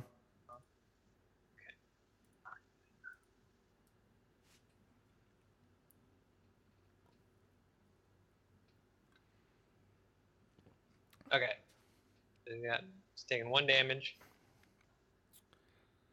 And then and so that guy took, so, and then all right, so the last guy, the only person that hasn't gone yet is the fellow with the daggers. And I think he's gonna sit tight. I think he's gonna sit tight. Because he's got daggers. He doesn't want to go up against Big B, and he doesn't really have access to anything else without having to go through the grease. And he's not gonna throw his daggers. So so that's that round. Now it's 10-13 right now. Do we want to go to round 2 and do another round, or do we want to call it? What are you guys thinking? I keep going. I need to feed the dogs real quick. But Travis? No, I'm good. Yeah, we can do another round. All right, yeah. All right, yeah. So Airless, do you want to go feed the? Let me see. No, the first two attacks are actually targeting you. Let me handle, and I'm high on initiative too. I'm like 18. Yeah. So let me get through the attacks against me and my turn, and then I'll go. Okay. Yeah. Perfect. Cool.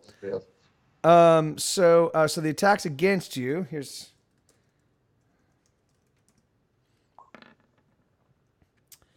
All right, good. That guy just, yeah. So, all right. So, he stabbed himself. Hold on. Give me 1 second. I'm gonna make another roll real quick. For 20 points of damage.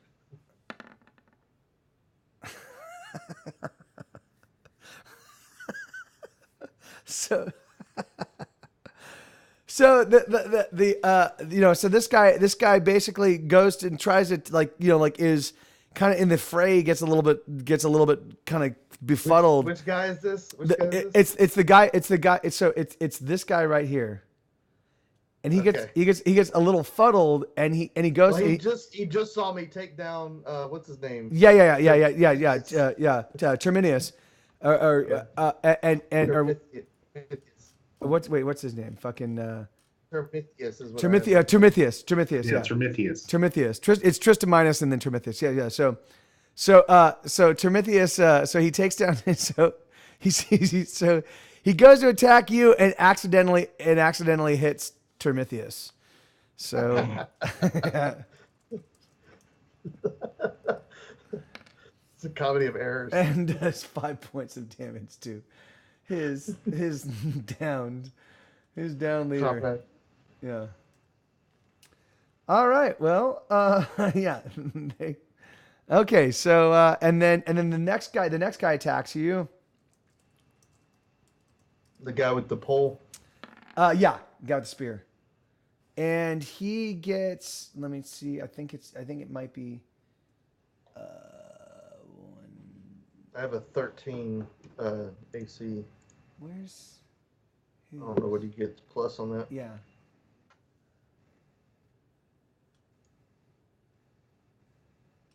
Oh yeah, so he does hit you. Okay.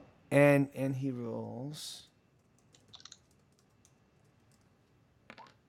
So he does 3 points of damage to you. Okay.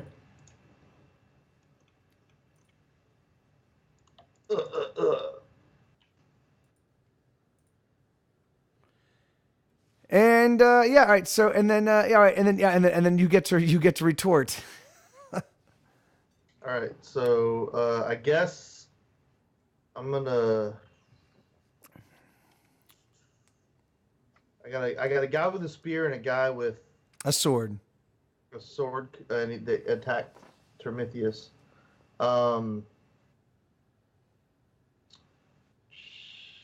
trying to figure out what do I know about martial.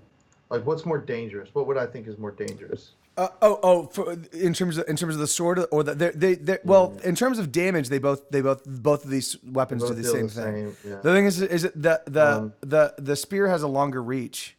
Spear has a longer reach, and he's a little bit away from me. I'd have to move into him. The spearman doesn't have a shield, and so he has a lower AC. I'm just gonna attack the sword guy. Okay. Because I'd have to move the guy with the spears. I'd have to move towards him. No, he's right there. Don't forget, there's a sword at your foot. Well, yeah, that's what I'm gonna grab the sword, and then I'm gonna figure out who I'm gonna attack. I mean, right. I would suggest attacking the guy with the spear because he's got a lower AC. Yeah, I'm gonna attack the guy with the spear. Yeah. If I don't have to move to attack that guy, then I'm gonna attack him. So I pick up the scimitar at my feet. Yeah. That I'm assuming Sigfroy yelled at. So do you drop your longsword? Wait, he can switch it to. Oh, does he have a shield as well? No. Yeah, I have a shield. Oh, do you do? Okay, yeah. So you're gonna have to drop your longsword if you're gonna pick up the scimitar. All right, I drop my longsword and pick up the scimitar. Okay. And then I attack this. You know, I mean, you could actually. I can scabbard, but you could. It takes a bit to. No. Yeah. You couldn't do both things in the same round. Okay. It's but like a little bit. But you could throw your sword, and then pick up. Like, you could throw the sword at one or the other, and pick up the scimitar. Right? That doesn't. Like, that's as easy as dropping it. Right? Well, as long as you're not trying to actually hurl it. Someone. Yeah. If you're not hurling it. If you're just trying to maybe distract the dude with the sword, so that you can attack the dude with the spear. I'm gonna throw my sword at the woman. she's a magic user, right? She can't really. Yeah. She's not gonna have a use for the sword anyway. I'm gonna throw it at her to try to distract her. That's not gonna happen. So you all right? But what are you doing? Yeah. Whatever I do, I'm gonna pick up the scimitar. I don't care. I'll just drop this. Okay, all right. So you drop the longsword. You grab the scimitar. I'd rather have a sword available, so I'd rather not throw away my only other option if I end up losing or something. So I just drop the longsword and I pick up the scimitar, and then I attack the spearman. All right, awesome. Let me do that. Melee attacks. Melee. Boom. So I got a 16 plus whatever. All right. So 16. Yeah. So yeah, you hit him. You hit him. Nice.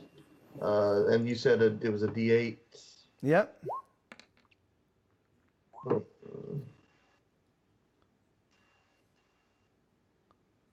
plus 1, I guess.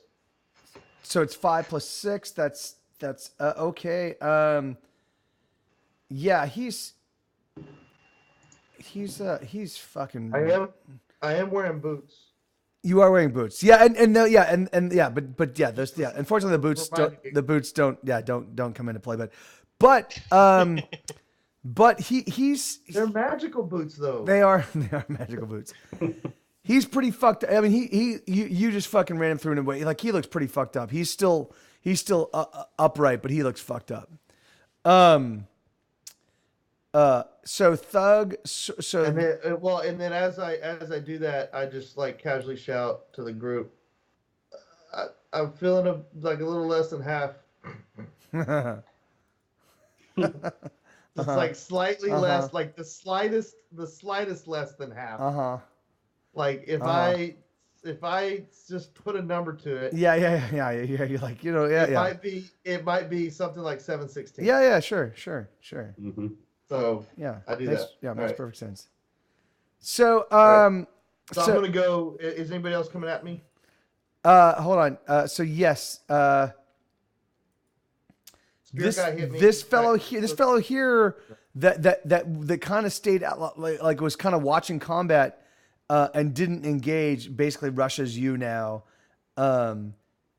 This guy, his buddy right here is down. So yeah, so he rushes you. He is moving into your kind of your area of so you do get a attack of opportunity.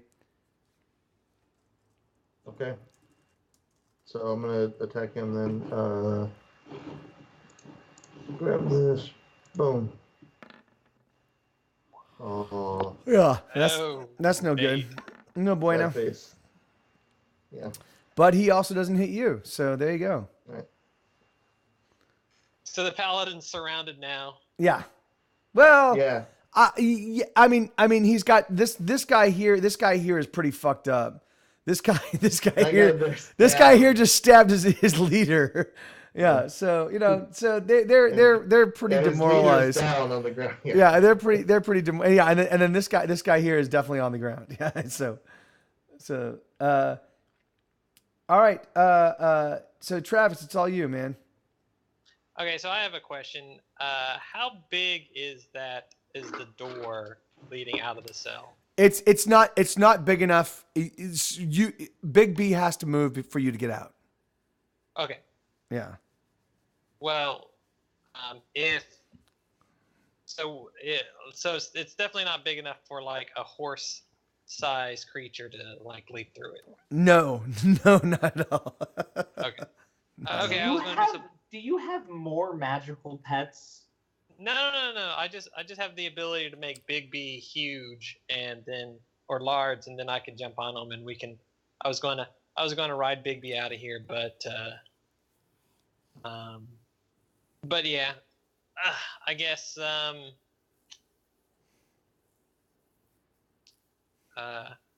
what I'll have Big B do is like, I guess try and take out the guy that's kind of between me and the door. Okay, sure. Well, there's two guys between you and the door. Okay. Because both of these guys. So the guy with the spear is kind of staying a little bit back behind and jabbing at Big B, and then the guy with the sword is kind of the guy right up in front. Okay. Well, then he'll go after the guy with the sword first, I guess. Okay, sure. So, let's see. He will roll. So his first attack is an 8, which I guess will miss. Yeah. So he misses with his bite. What was the second roll? I didn't see it. Well, I'm Oh, rolling I the see. Oh, second yeah, roll, the bite. that's- Okay, yeah, so- sure. So his first claw is an 11. Okay, that also misses. Okay. And then his second claw is an 8. So, All right, so that- yeah. he's flailing, obviously. He's not doing too well. Do I have any weapons on me, or I mean, oh no, you don't. No, Yeah. I was about to Yeah, say. you have nothing. All of your stuff has been taken from you. So yeah, you have nothing other than sort of the clothes that you're wearing. okay? And so I can't really do anything Two right fists. now. Pop, pop. You can break out in song if you'd like.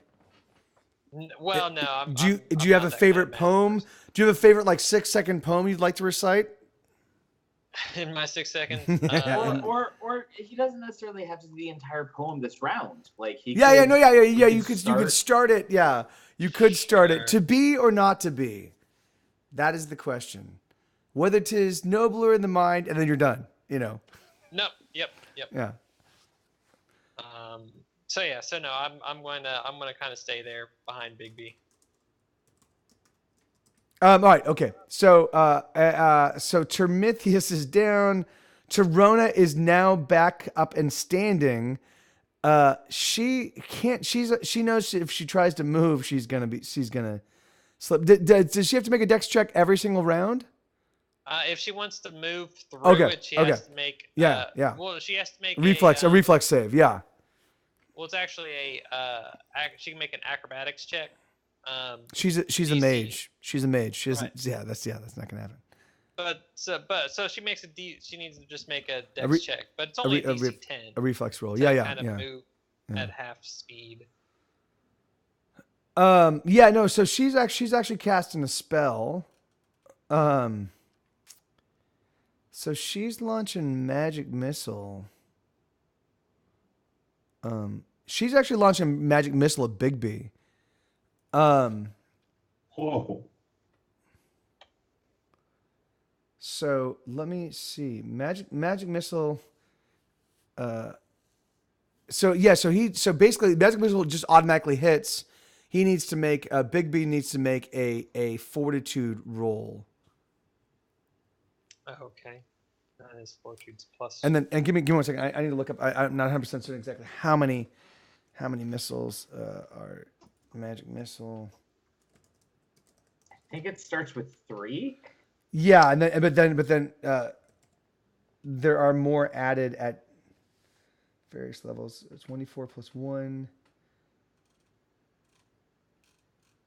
And then there's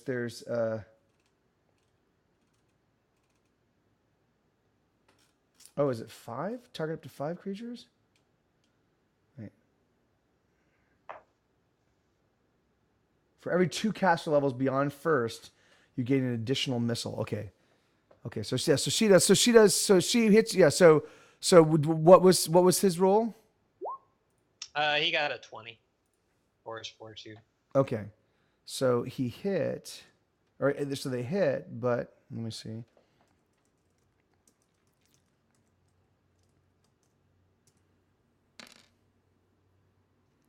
So that's going to be 3 points of damage.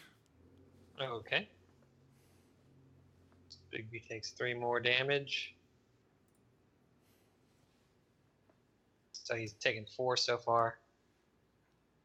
Yep. And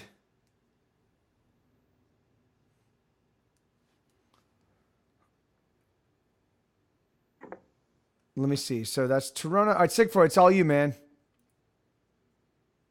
Oh, okay. So I could just try and stab this guy before he gets to stab me. That's nice. Yeah. I mean, yeah. You're. Yeah. I might be a little bastard, but I'm a quick little bastard. Yeah.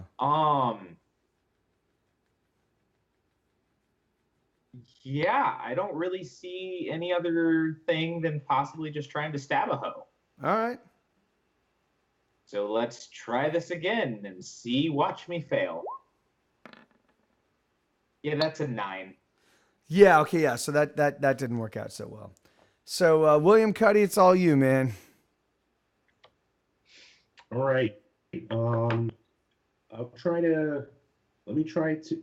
So, a question. Since I did a slashing attack at that one guy, would I be up next to him, or does it matter on this scale? Yeah. So you have shifted position. Smaller, right? Like, Yeah, you have shifted position a bit, but it's not significant distances. Like you could basically engage anybody Okay. in like kind of in that area, that's like from here, from here to here, wait, to here, in one turn. That's you can easily cross that distance in 6 seconds and attack. You couldn't make it into the next room, Sure. Well, there's the greases there, so Well, I'll come. So this guy down here. Yeah. I'm gonna help Sigroy out. You don't want to help out the paladin? I'm gonna go ahead and shoot at that guy. Oh, okay. Oh, well, that's a good I mean- point because you're at I mean- 7/16 health, aren't you? I am human. Yeah. He is happening. Very good point.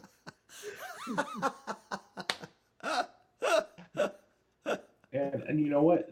I won't. I'll come and attack that guy because Sigroy has taken no damage, correct? So Not in this combat.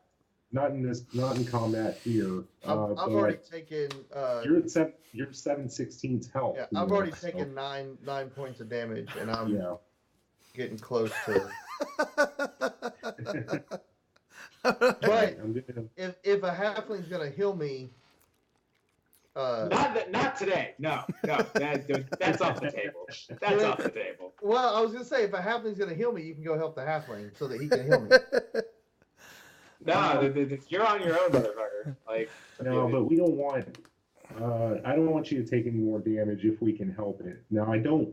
I'm hesitant to shoot it at this guy right here. So I think I'll probably do a melee with my short sword again.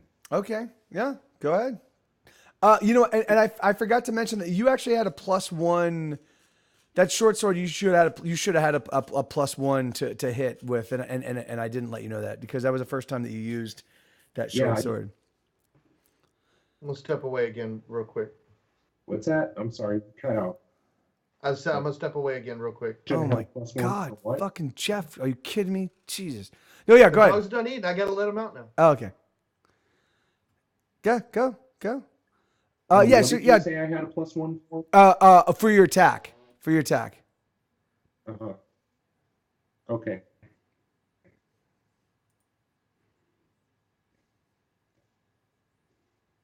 Hey, Rumaloon, how you doing, man?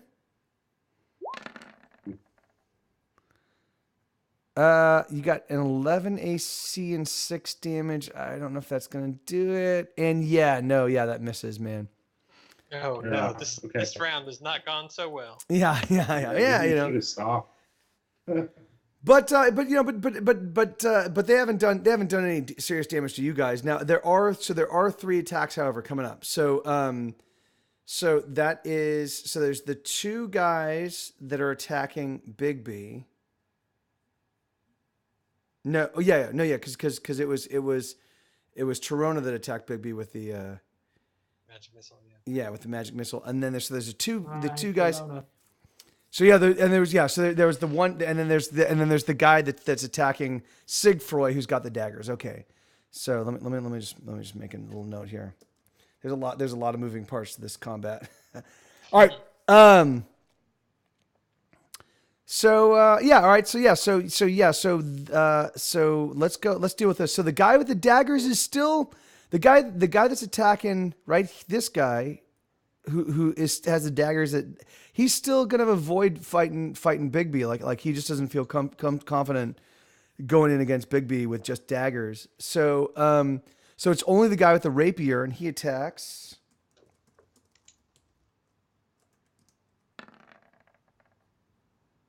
So yeah, so he misses.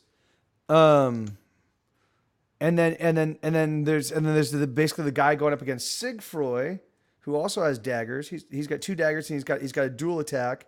So he rolls that. What's your AC, Sigfroy? Higher than 11. 14. Okay, yeah. Then he misses. And he hits with the second attack. Okay. And he goes. And you take 3 points of damage. Alrighty. All right. Well, so yes, we'll leave it. So that why don't we'll call it there, and we'll finish this thing out, and then you guys, get to figure out how to get back to the surface. Apparently, you're miles and miles. Apparently, you're miles and miles below the surface of the. Oh shit! I don't know why I did that. But yeah, so you're already leaving the game. You're just ready to quit. I'm sorry about that. I didn't mean to actually X out. I meant to like shift the screen so that I have a cooler image happening. But anyway, but yeah, so now we've replaced Odd, at least temporarily, with Travis. Travis, I do agree. I do think that it definitely seems like Big B might be a little bit OP for this group. Okay. So if that's the case, so I still haven't really kind of dug into your your character sheet yet. So I'll do that. I'll take a look at the Big B stuff. I definitely haven't like done a lot of reading up on the summer either. It may be that we're not maximizing our stuff. Yeah. As well. Yeah. Well, I mean, and for my. And the thing is, really truthfully, for my money, the thing is I think that the power level that everybody's at thus far has been awesome, right? Like you guys have been able to basically contend with and completely like deal with any issue. Certainly there's been some bad rolling and stuff like that, but you guys have kind of overcome every encounter that I've thrown up at you. Yeah, there has been some bad rolling, but we have gotten rid of Odd. So that will improve our odds. Yeah. So yeah. It's strange that getting rid of Odd actually improves our odds. Yeah. Yeah, fancy that. So, but the thing is like, I'll take a look and we'll sort it out. But the thing is like, but I think you'll be an awesome addition to the group. I don't mind. I definitely think like the idea of a glass cannon type, like a glass cannon type creature might be cool, or maybe we just figure out a way to like just because the idea of him having an 18 AC means he's pretty much never getting hit at these low levels, right? Because because I don't have anybody. Yeah. I don't have anybody that has any magic items except for a couple of the PCs now. And then with 12 HP and then the 3 attacks and then with a +5 on every attack, if he hits with all 3 attacks, that's 15 points of damage, which effectively kills or pretty much, or if it doesn't kill, it pretty much gets every NPC that we've been up against to near death. That's at a low roll. That's at a 1. That's at rolling 1s every single time. So the thing is, so we might need to do a little bit of balancing just to make because the game right now it really has been very kind of like low powered, yeah because we want to allow a lot of room for growth, as so there it will get to a point in time where it'll be huge numbers and massive stuff and people are flying around with their invisibility cloaks and rings of flying and but all that's in the offing. So I'm totally gonna fly. Like that's on the roadmap of cigarettes. Yeah, it's called the halfling toss, and we're it's coming up. I'm totally getting more power. We'll call it human power. Why don't you go step forward? I mean, unless Irloser is black, you might as well say what kind of human you are. You know? No. This is a world like there are actually Pally power. Yeah. Pally power.